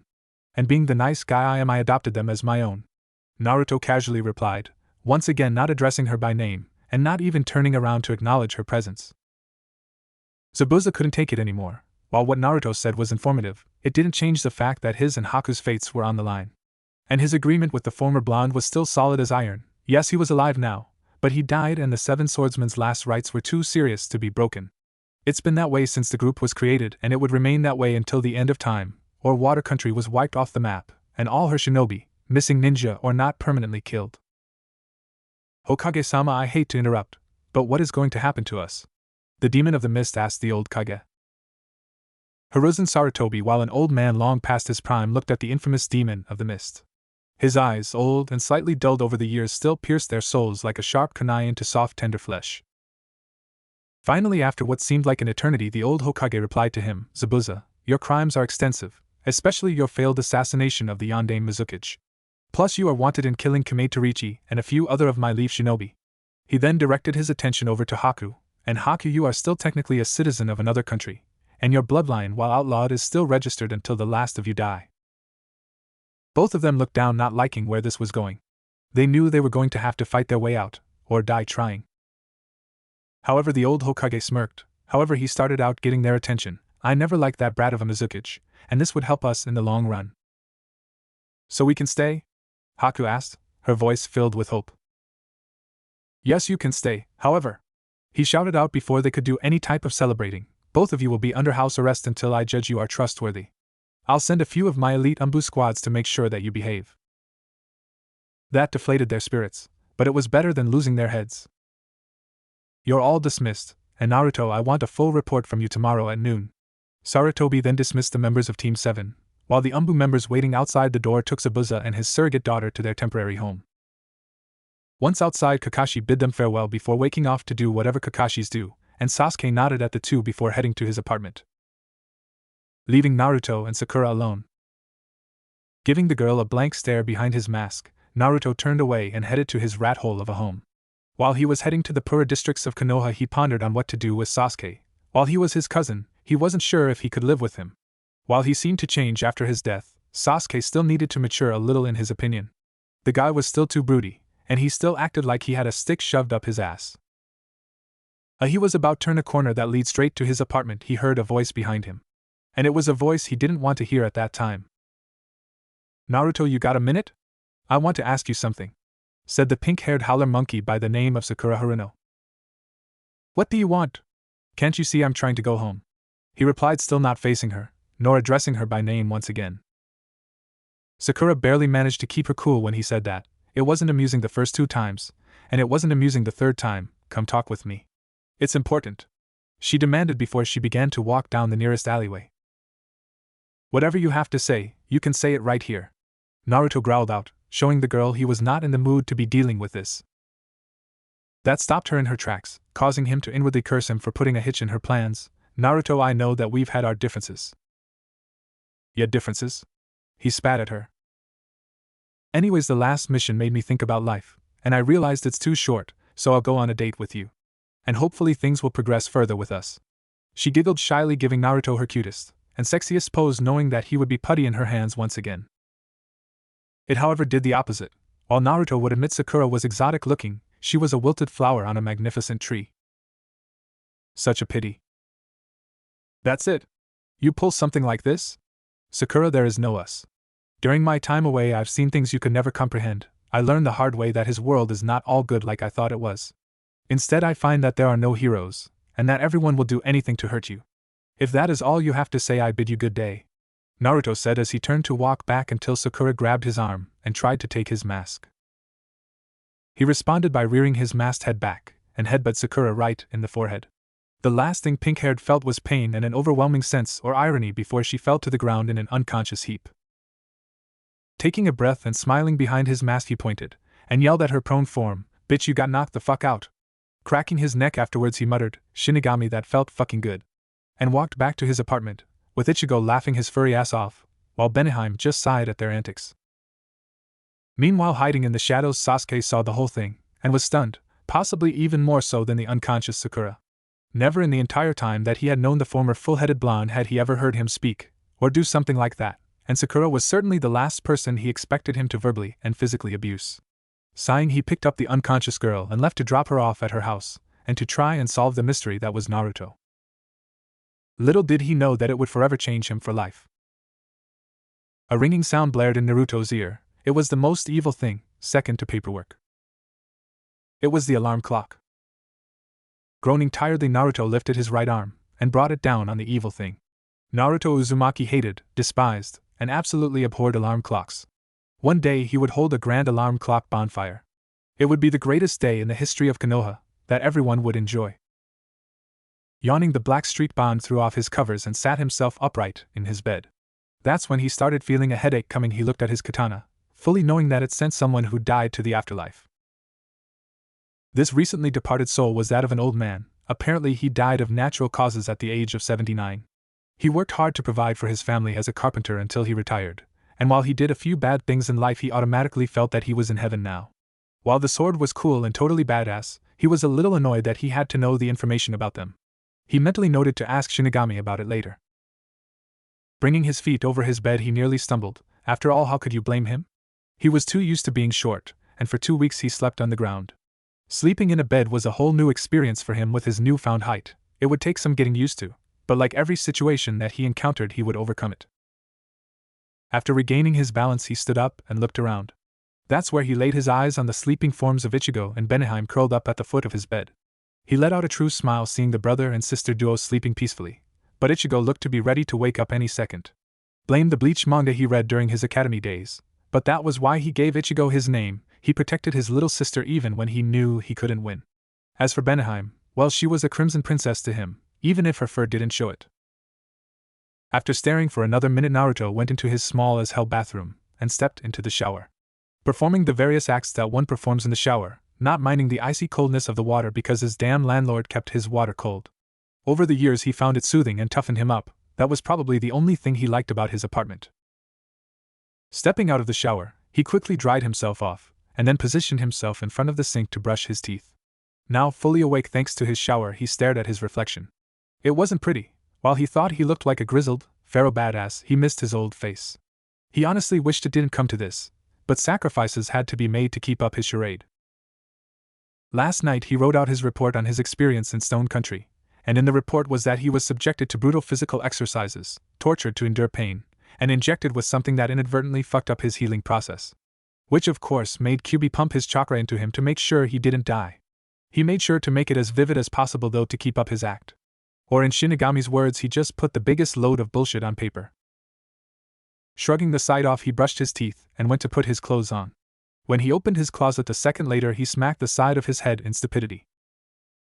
Orange greeted his vision. He loved the color orange, he really, really did. But these just wouldn't cut it in his career anymore. These have got to go. Naruto muttered to himself. He quickly gathered the monstrosities into his arms and tossed them out the window. Sighing, he looked back to his closet to see he only had a few black t-shirts left. Along with 10 pairs of orange boxers, there was no way in hell he was going to let go of all his obsession for that color. Looks like I have some shopping to do. He sighed out, honestly hating the mere thought of clothes shopping. After getting dressed in Ishikawa's extra clothing he found in his scroll, looked over to the 2 fox kits, and created 2 shadow clones to keep guard. Before leaving, he strapped Hanryoku to his waist, stuffed his report in one of his back pouches, and placed him Hanyam mask over his face before leaving. Once outside, Naruto headed towards the Hokage Tower first. It was around 7 in the morning, and there were few people out, but those few were giving him new looks.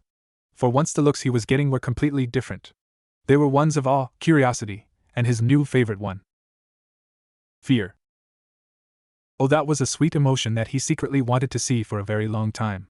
Any further thoughts on it were interrupted by 2 people shouting. It wasn't shouting like an angry shouting, but he couldn't describe it. It was so fast and contained the words youth he couldn't make them out. He turned around to see who the hell was screaming, and immediately wished he didn't. Running towards him were 2 figures. The first was a man who looked to be in his late 20s. He had black hair that was in a bowl-shaped hairstyle, black eyes, and massive black eyebrows. He wore a dark green spandex suit, the standard forest green gown and flak vest, orange leg warmers, blue shinobi-style sandals, and wore his leaf hitaite as a belt. The second was a teenager at least a year older than him, but was the carbon copy of what Naruto believed was his Jounin sensei. The first one he already knew, he was Guy Mato, the green beast of Konoha. But the second one seemed familiar, but it eluded him for the moment. The 2 weren't a threat, he knew, but his instincts to him to run, and that's what he did.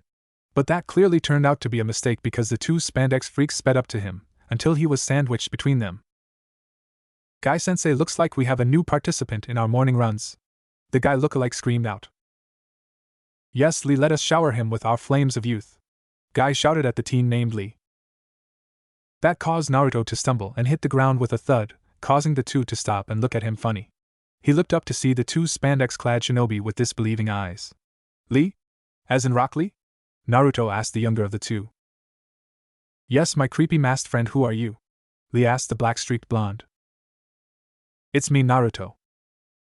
If possible, Lee's already bug-like eyes widened even further as he stared at his friend from their academy days. Naruto, is that really you? He asked as he extended his right bandaged hand. Accepting the hand, Naruto lifted himself up onto his feet and dusted himself off. In the flesh, my friend. What happened to you? You're all different, Lee asked after seeing all the changes in his friend. I could say the same to you, Naruto responded, looking at his spandex form. Haha, touché. Lee, you know Naruto? Guy asked after listening to their conversation. Yes, he and I trained together during our academy days, Lee replied Guy's question. Guy only grinned and gave them the nice guy pose. Well then, a friend of Lee's is a friend of mine. He hollered out and ended it with a smile that shined brighter than anything Naruto ever saw in his life. The mask-wearing blonde couldn't recall what happened after that. All he remembered was a bright shining light, and the next minute he was on the ground exhausted as hell, with Lee beside him, and Guy standing above them congratulating them for lasting as long as they did. "QB, what the hell just happened?" Naruto asked his tenant. "Apparently you went under some sort of trance due to the ugly ninja's teeth. Ran with them around the village 5 more times, thankfully you didn't shout whatever the hell these flames of youth are. And then you sparred with Lee for an hour, and then Guy invited the 2 of you to fight him in a 2-on-1 fight. I must admit you both displayed amazing teamwork, but in the end you got your sorry asses handed to you." QB responded impressed, but pretty displeased that Naruto participated with the 2 freaky humans. Note to self, watch out for Guy. Naruto mentally noted to himself. Grunting in pain, the black-streaked blonde lifted himself to his feet. He looked at Guy through the holes on his mask and saw, while the man was slightly dirty and bruised, he didn't have any cuts on him. That relieved him, knowing he didn't use his sword on an ally. Wait, where was his sword? He looked to his waist to see it wasn't there. Nearly panicking, he looked around to see it was on the sidelines. In the hands of a girl a year older than him, her right hand just about ready to unsheath it. "Stop!" he screamed out, stopping her in her tracks. The girl in question only looked at him funny. When she first go to her team's training field, she noticed 2 green figures sparring with each other. That wasn't unusual because Guy and Lee always sparred with each other. She, however, did not notice the person with the mask with them, because her eyes were drawn to the sword on the ground. Now, while she kept herself busy training, she was a secret weapon otaku. After all, her dad owned a weapon shop. Picking up the sword, she nearly hyperventilated at its design. While the scabbard was ordinary and unappealing, the guard, however, was unusual because its tsuba, while it looked regular with its normal rectangular shape, it had small sharp edges on each corner that looked like it could cut someone, and looked like it was split in half, with one side being black and the other white, the white side showing an angel, and the black side showing a devil. The hilt was ordinary like many she saw in the shop, but the skull on the end of it disturbed her very much, especially when it felt like bone to the touch. The crimson tassel wrapped around the bottom of the jaw with a small hourglass with black sand inside the glass on the end of it intrigued her a little bit, but not by much, because it looked like a noose around a person's neck. But the feel this sword gave off piqued her curiosity. It felt evil and yet good at the same time, and giving into her curiosity, she was about to unsheath it to see what it looked like and how it handled. But she heard someone scream at her, completely stopping her in her tracks. Looking up, she saw a mask-wearing black-streaked bond running at her. Panting out of exhaustion, Naruto stopped in front of her. After taking a few breaths, he finally spoke to her. "Please, whatever you do, don't unsheath my sword." Blushing in slight embarrassment, she handed his sword over to him. "I'm sorry, I just..." "Tenten, it's so nice to see you," Guy bellowed out, revealing the girl's name. "Yash. My teammate, I see you meet our friend." Lee followed in pursuit of his sensei. The girl revealed as Tenten could only sigh at the 2, embarrassing her, causing Naruto to get a good look at her. He noticed she had brown hair tied into 2 Chinese buns that made her look like a panda, with 2 short bangs that came over her hitate, and chocolate brown eyes. She was dressed in a sleeveless pink Chinese-style blouse that was trimmed in red around the neck and arms, with dark green pants that came to about mid-calf and open-toed blue shinobi sandals. Her kunai holder was strapped to her right thigh, while her shuriken pouch was on the back of her left hip. Still analyzing her, he noticed she was only an inch shorter than him, and that her hands had many calluses that showed countless hours of weapons training. From what he could analyze, he knew she took her career as a kunoichi seriously, unlike many others that he didn't want to think of at the moment. He was brought out his thoughts when she cleared her throat, causing him to look at her. "My eyes are up here, buddy," she said, almost waiting for him to stammer an apology, which gave her an excuse to beat him down like the pervert he was. Now Naruto wasn't unfamiliar with the opposite sex. Hell, he created the now 2S rank forbidden sexy jutsu, and harem jutsu for God's sake. And he was glad the mask was one-sided, making him look out, but no one could look in. Because he was staring at her assets, if only for a few seconds, and would not doubt that would have brought down her feminine fury on him if she caught him. And unlike Kakashi the open pervert, and Ebisu the closet pervert, he knew the safe boundaries of pervertism and normism. "Your hands have calluses on them. I see that you take your job seriously," he replied, totally surprising the 3 around him. Guy and Lee because he was actually focusing on her in general, and not her womanly assets. And Tenten because he noted the results from her training. She didn't know why, but her respect for the masked black-streaked blonde went up a notch, leaving him at notch 1. "Oh, thank you? For a minute there I thought you were a pervert?" Naruto finished her sentence. "Yes, sorry, I've dealt with enough to almost have a sixth sense."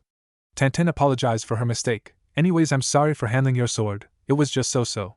That was where the bun-haired girl for once in her life couldn't define a weapon. "Divine?" The black-streaked blonde summarized for her. Yes, divine, that's the word. Where did you get it? She asked, wondering where he could find something like it. Minus it looking spooky, of course. Naruto seriously didn't want to answer that, because frankly he didn't have an answer for it. So at the risk of looking like an asshole he quickly changed the subject. Wait, what time is it? He asked randomly. It's 12:53. Lee answered, looking up at the position of the sun. A horrified look crossed Naruto's masked features. How he did that no one would know. Realizing that he was late to turn in his report he panicked. Shit. The Hokage is gonna kill me. Sorry guys, I gotta run. Let's do this again sometime. Bye. With that quickly formed sentence said, he sped off in the direction of the Hokage tower. Who was that guy? Tenten asked the two spandex-clad shinobi. That was none other than my good friend Naruto Uzumaki. Lee bellowed out excitedly after hearing that the black-streaked blonde would train with them again. Yosh! Naruto-kun's flames of youth shine brightly. I cannot wait for his next visit. Guy screamed out after his student. Then after that the two started screaming each other's names, and went into their infamous, scary as hell hug. That somehow created their unbreakable genjutsu. Thankfully their revelation about the stranger made Tenten's eyes widen in shock. That was Naruto. That tall black-clothed, mysterious, muscular-scarred, mask-wearing, sword-wielding, black-streaked blonde. Was the hyperactive, orange-wearing blonde that always shouted that he would be Hokage during their academy days? What was going on here? Meanwhile, while this was happening, the most unpredictable person in Konoha was running like his life depended on it. The old man told him to at his office at noon, and he was almost an hour late. Seeing that he wasn't getting near it anytime soon on the ground, he jumped onto the roof. Pumping some chakra into his legs, he leaped higher and faster than he ever thought possible. It felt amazing, the wind blowing through his hair, the sense of freedom, and even the view. But unfortunately all good things had to come to an end. Naruto landed onto the top of the Hokage tower and was about to get down and enter through the front door, but realized the secretary, who always was a bitch to him, would try and turn him away. Unknowingly doing a Jiraiya action, he opened the window to the Sandame's office. That honestly did surprise the Sandame Hokage, so much that he fell out of his chair. Kami Naruto, you nearly gave me a heart attack. Sarutobi gasped out as he got to his feet. Looks like I'll have to try harder next time, old man. Naruto jokingly replied, after he said that he reached into one of his back pouches and pulled out his report. The Sandame narrowed his eyes seeing that he was late. While he let Naruto get away with a few things, being tardy was an issue for him. He only let Kakashi be tardy was because he was still carrying mental scars from the last Great War, and even then it gritted his patience. You're late, he simply stated. Not used being on the receiving end that one, Naruto merely scratched the back of his head sheepishly. Yeah, sorry about that, I was going to turn it in early. But I kinda ran into Guy and Lee. Sarutobi merely sighed at the mention of those two. He honestly wasn't surprised Naruto was late now, those two were persuasive at times, especially Guy with that shiny hypo-teeth jutsu of his. Just make sure it doesn't happen again, now if that is all. Actually, I was wondering if you could recommend a weapon and clothing store. As you can see, I kinda need it. Naruto interrupted the old Kage, indicating his torn and now more dirty clothing. Oh, of course. Sarutobi agreed with the former full blonde. Once he wrote down the address, he handed it to the person he thought as a grandson. Weapons shop a few minutes later. As Naruto stood outside the shop, he couldn't help but wonder if the Hokage was going senile. The shop, while it wasn't extravagant, it wasn't run down either. It was average, sure there were a few shingles missing, and looked like it needed a new paint job, but other than that it was in pretty good shape. Taking a deep breath, he stepped inside. Pushing open the door, Naruto saw the store was nothing flashy. There were no sale signs or advertising gimmicks, just rows of shelves and racks that had mostly darker colored clothing. The lighting was kinda dim, probably something wrong with the circuits, but the dressing rooms had bright fluorescent lighting so that people could see just how they looked in their new attire. But the weapons section was something completely different. Weapons of all shapes, sizes, and colors adorned the shelves of the store, and not only that, but they looked to be crafted tremendously well. If he didn't already have Handanryoku, he knew he would have bought one from this store. Hello, is there anything I can help you find, Shinobi-san? Naruto turned around to face an imposing man at the cash register. He looked to be in his late 30s to early 40s with short, spiky chestnut brown hair and a neatly trimmed beard. The man was around 6'4" and muscular, indicating his years of work at the forge. He wore a dirty white t-shirt, dirty brown blacksmith gloves, and a dirty brown blacksmith apron, showing he was probably working on his latest masterpiece. But that was unfortunately all he could see, since his lower half was obscured by the counter, but if he was to guess, he was wearing sandals like everyone else along with dirty pants of some color. However, what unnerved Naruto was the scarring on him. 2 deep scars went diagonally down his right cheek and into his beard, and there were also some deep to lighter scars on his exposed arms. This showed him his man was a shinobi who saw plenty of battles in his lifetime. I said, "Can I help you?" The man opened his eyes, revealing them being dark brown, but they narrowed in hate at him. Growling in anger, he leaped over the counter, revealing dirted brown pants and sandals in the process, and attacked the black-streaked blonde. Naruto got on his guard and blocked a punch from the giant man. The punch numbed his left arm. If it wasn't for the bracer absorbing most of the punch, he wouldn't doubt that his arm would have been broken. This man was dangerous, and he knew he had to be very careful. Ducking another punch, Naruto took aim and hit him in the stomach. The man grunted a little bit, but showed no signs of being hurt in the slightest. In fact, it was the opposite for our hero, because his hand felt like he hit a rock. He felt trapped. He couldn't do any jutsu at this rage. His taijutsu was mainly brawling, and he could not unsheath his sword. Any thought he had on what to do was interrupted by a kick to his stomach that sent him through several racks, scattering the dark clothing all over the store, and knocking the wind out of him. Growling angrily, the cashier walked over to him menacingly, and pounded on the wall. From what Naruto could see, a part of the wall opened up, and the man casually pulled an axe from it. He saw the man drape it over his shoulder, and saw the axe was sinister, almost demonic looking. The axe itself was around 3 feet in length with a wickedly, yet beautifully obsidian serrated blade, the reverse of which was barbed and spiked, made to shred and tear. He didn't have to know that this man killed many people with it. The man roared in fury like a barbarian, and jumped the full distance, intending on splitting his victim's head open. Naruto would not give him the satisfaction. Bringing his right hand to Ryoku's hilt, he unsheathed the magnificent blade, and blocked the menacing axe head. The two struggled for dominance, both in a deadlock. Grunting in frustration, the cashier spoke. "You're strong for your size, berserker scum, but I'm gonna kill you." "I'm not," Naruto protested. "Don't you dare lie to me." He didn't get to finish because of a shattering sound, and then he fell on the floor completely unconscious. "Dad, you stupid idiot, look what you've done!" A feminine voice screamed at him. Groaning a little, Naruto looked up from the cashier's unconscious body to see the familiar form of Tenten, with a broken vase in her hand. "Tenten?" he asked, still trying to regain his breath. "Naruto! Oh my Kami, are you alright?" Tenten exclaimed, reaching down, dropping what was left of the vase, and lifted him to his feet. Coughing a few times, the secret Kurashigin user regained his breath. "Yeah, I've endured worse, but what the hell was that about?" Sighing, the bun-haired girl answered, "My dad suffers from post-traumatic stress disorder.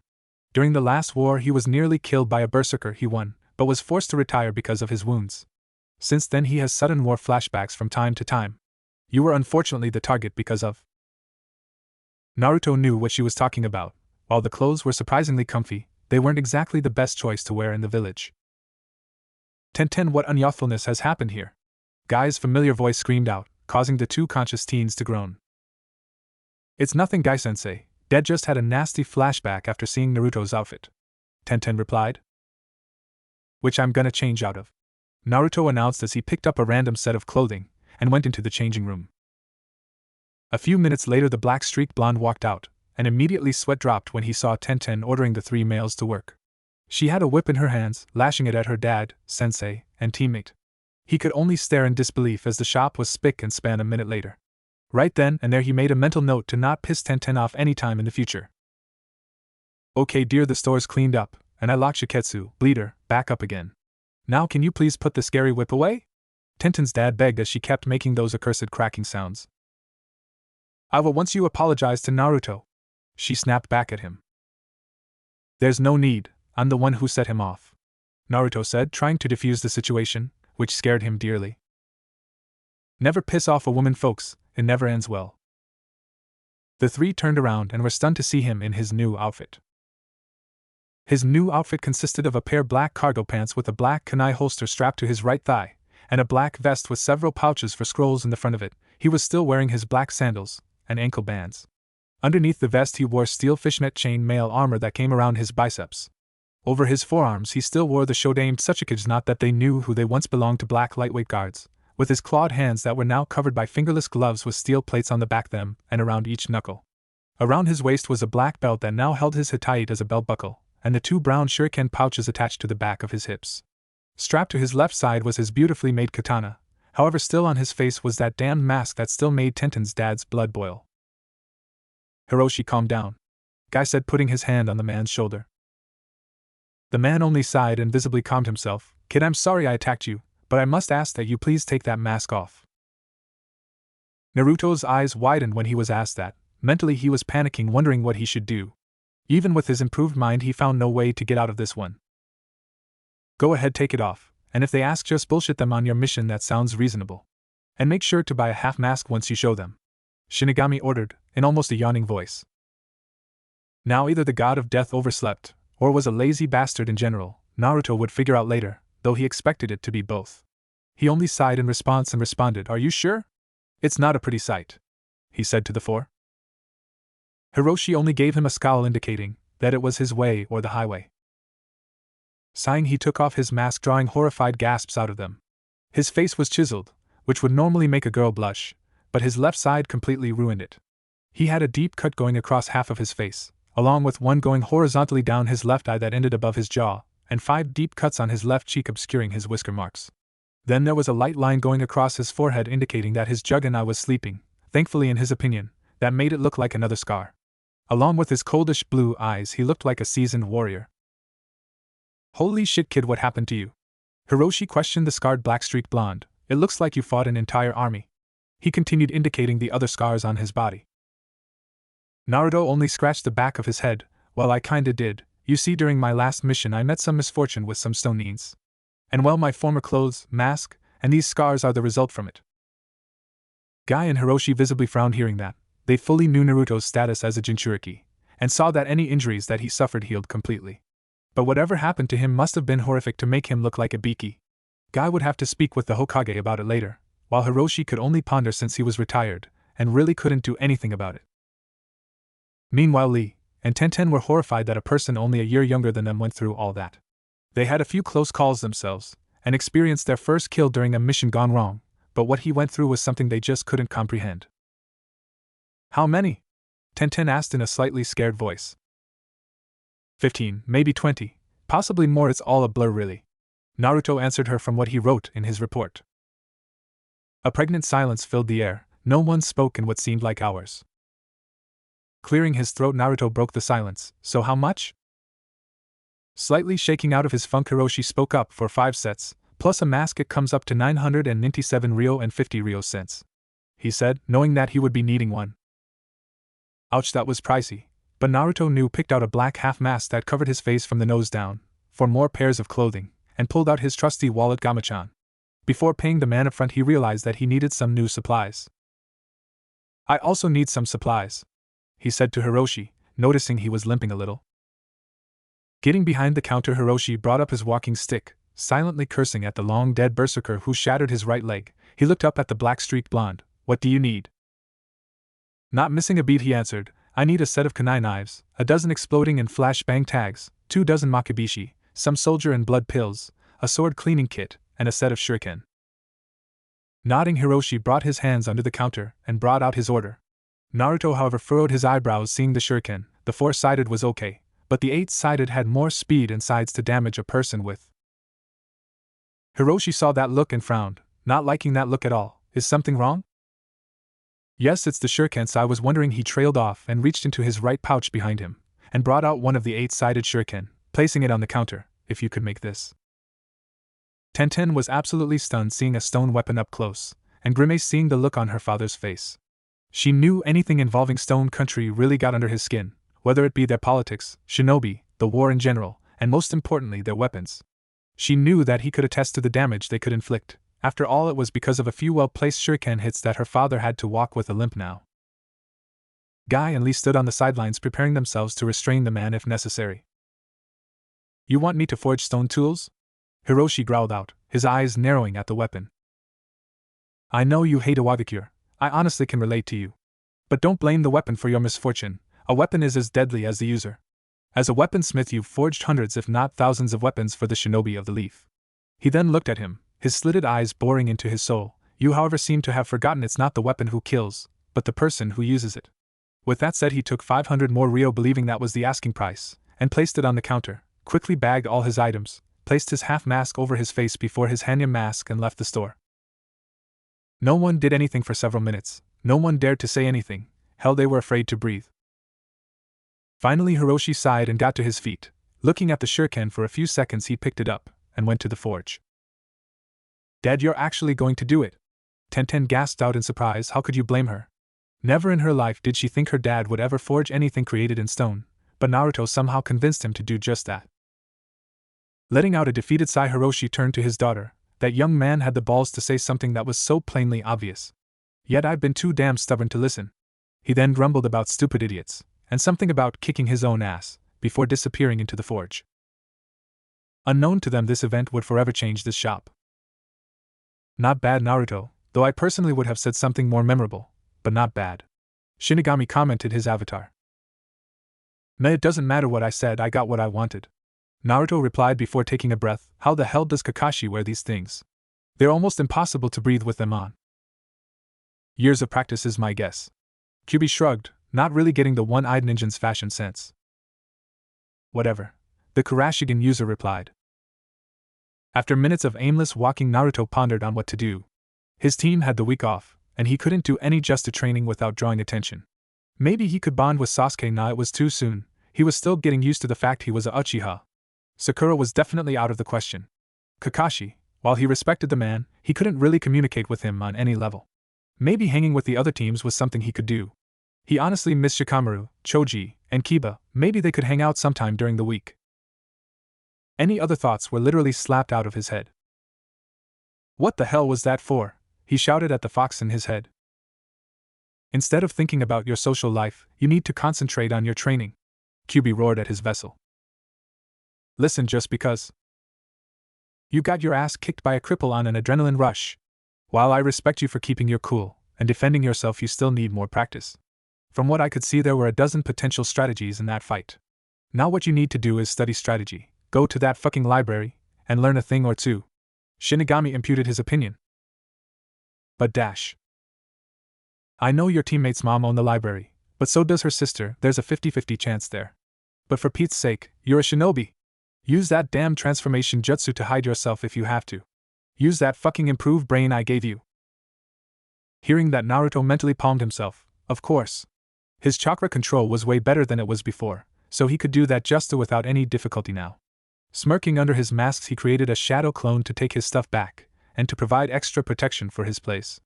After his clone left, he had to restrain himself from skipping to the library for 2 reasons. 1. It was unmanly to skip, and Kyubi would mentally kick his ass if he did. And 2. His right leg stung a little. Thanks to Hanryoka's creators, he couldn't sheath it without drawing blood. He honestly tried to sheath it, but it was being too damn stubborn. So he cut his right leg and had Kyubi heal it while he was changing. Of course, after he did that, he wanted to beam himself with a blunt object. Because he could have simply used his thumb. It was just as Ishikawa told him, look back to the past and learn from past mistakes. That was a lesson that would really come in handy in the future. But now he was heading towards the library. Not knowing this would change his views on his grandfather figure. The library, an infinite place of knowledge and wisdom. A sanctum for those who want to learn, and a place of dread for idiots. Either way, it held a lot of good and bad memories for Naruto. After creating a shadow clone, and had it use the transformation jutsu to turn into a brown-haired, brown-eyed teenager. He then told it to go inside to see who was working. After 15 minutes of waiting in the shadows, he saw him stroll out. After waiting a few more minutes for him to go into a random ally and disappear, he grinned after receiving the information of who was working, and a few books that he needed to read. Taking a deep breath, he casually strolled in, and saw the 2 who taught him most of the things he was denied as a child. His blue eyes settled on the taller of the 2, Akira Haruno, Sakura's aunt. She was a very beautiful woman, with long deep pink hair that flowed down her back like the waves of an ocean, fair skin, and beautiful green eyes. Standing at 5'6", she was around the average height for a woman her age, and a little taller than him by a few inches. At the age of 40, she still had the figure she had when she was in her early 20s. He remembered seeing her picture once before when they invited him into their home that was always sought after. And best of all, she was quiet, and when she did speak, it was with a soft yet strong voice that commanded attention no matter what the volume. And then he set his eyes on the youngest, Sakari Haruno, Sakura's sister. Unlike her sister, she had short, shoulder-length pink hair, fair skin, and jade green eyes. She stood around 5'4", But Naruto knew she would grow a little taller. After all, she was only 14. And unlike her sister, she actually had a curvy figure and B-cup breasts, due to the right dieting, and he knew from experience that she was much nicer than his teammate. He knew a lot about the two standing before him, and they knew almost everything about him. Akira was the unfortunate sister of Hibari Haruno, the mother of both Sakura and Sakari. Hibari was the exact opposite of Akira. She was overweight and tall, flat-chested, lazy, haughty, shrewd, used too much makeup to cover the ugly face, arrogant, and oftentimes had to shout to be heard. It sickened him to no end that he used to think she was pretty, but that was because she was a washed-out genin and used the transformation jutsu to make herself look desirable in public. And once he saw her true form, secretly of course, he honestly couldn't eat a thing for a week, for fear that would come up on him. Naruto knew both Haruno's sisters were married, both being the exact opposite of each other of course. While married, Akira unfortunately was unable to produce life, but her devoting husband, Korega, stayed by her through thick and thin. Her sister's husband, Kusabi, however, was a sex hound that cheated whenever he found the chance, not that he could blame him of course. That was where Sakari came in. She was rescued. I say rescued because her bitch of a former mother abandoned her in a dumpster. If it wasn't for Akira's sneaking suspicion that her sister would pull something like that, he could only shudder thinking of how he could have turned out without their combined guidance. Anyways, after she was taken home, she was officially adopted with the Hokage's signature to make it official. Naruto knew that Sakari knew she was adopted, but he knew that she didn't care. As far as she was concerned, Korega and Akira were her real parents. He would have reminisced further, but the two women turned towards them. Smiling behind his mask, he waved to them. Akari-chan, Sakari-chan, long time no see. Raising her delicate pink eyebrow, Akari replied to him, I'm sorry, sir, but I honestly don't know who you are. Stifling a chuckle, Naruto responded, well, of course you don't recognize me. After all, I am the most unpredictable person you've ever met. Naruto! Is that you? Sakari gasped out, seeing his completely changed appearance. The one and only, he responded. My goodness, what on earth happened to you? Akira asked, coming closer to see if her eyes were deceiving her. It happened on my last mission. Don't worry, any other words he would have said were muffled when he was pulled into a bone-breaking hug by Sakari. The sight made the god of death sweat drop. How the hell did that happen? For a civilian, she sure has Chunin level speed. Geez, every time I think I figure them out, mortals continue to amaze me. However, it was a different experience for the black-streaked blonde. While it was nice to feel the warmth of another person, it wasn't the best to feel his back breaking under Sakari's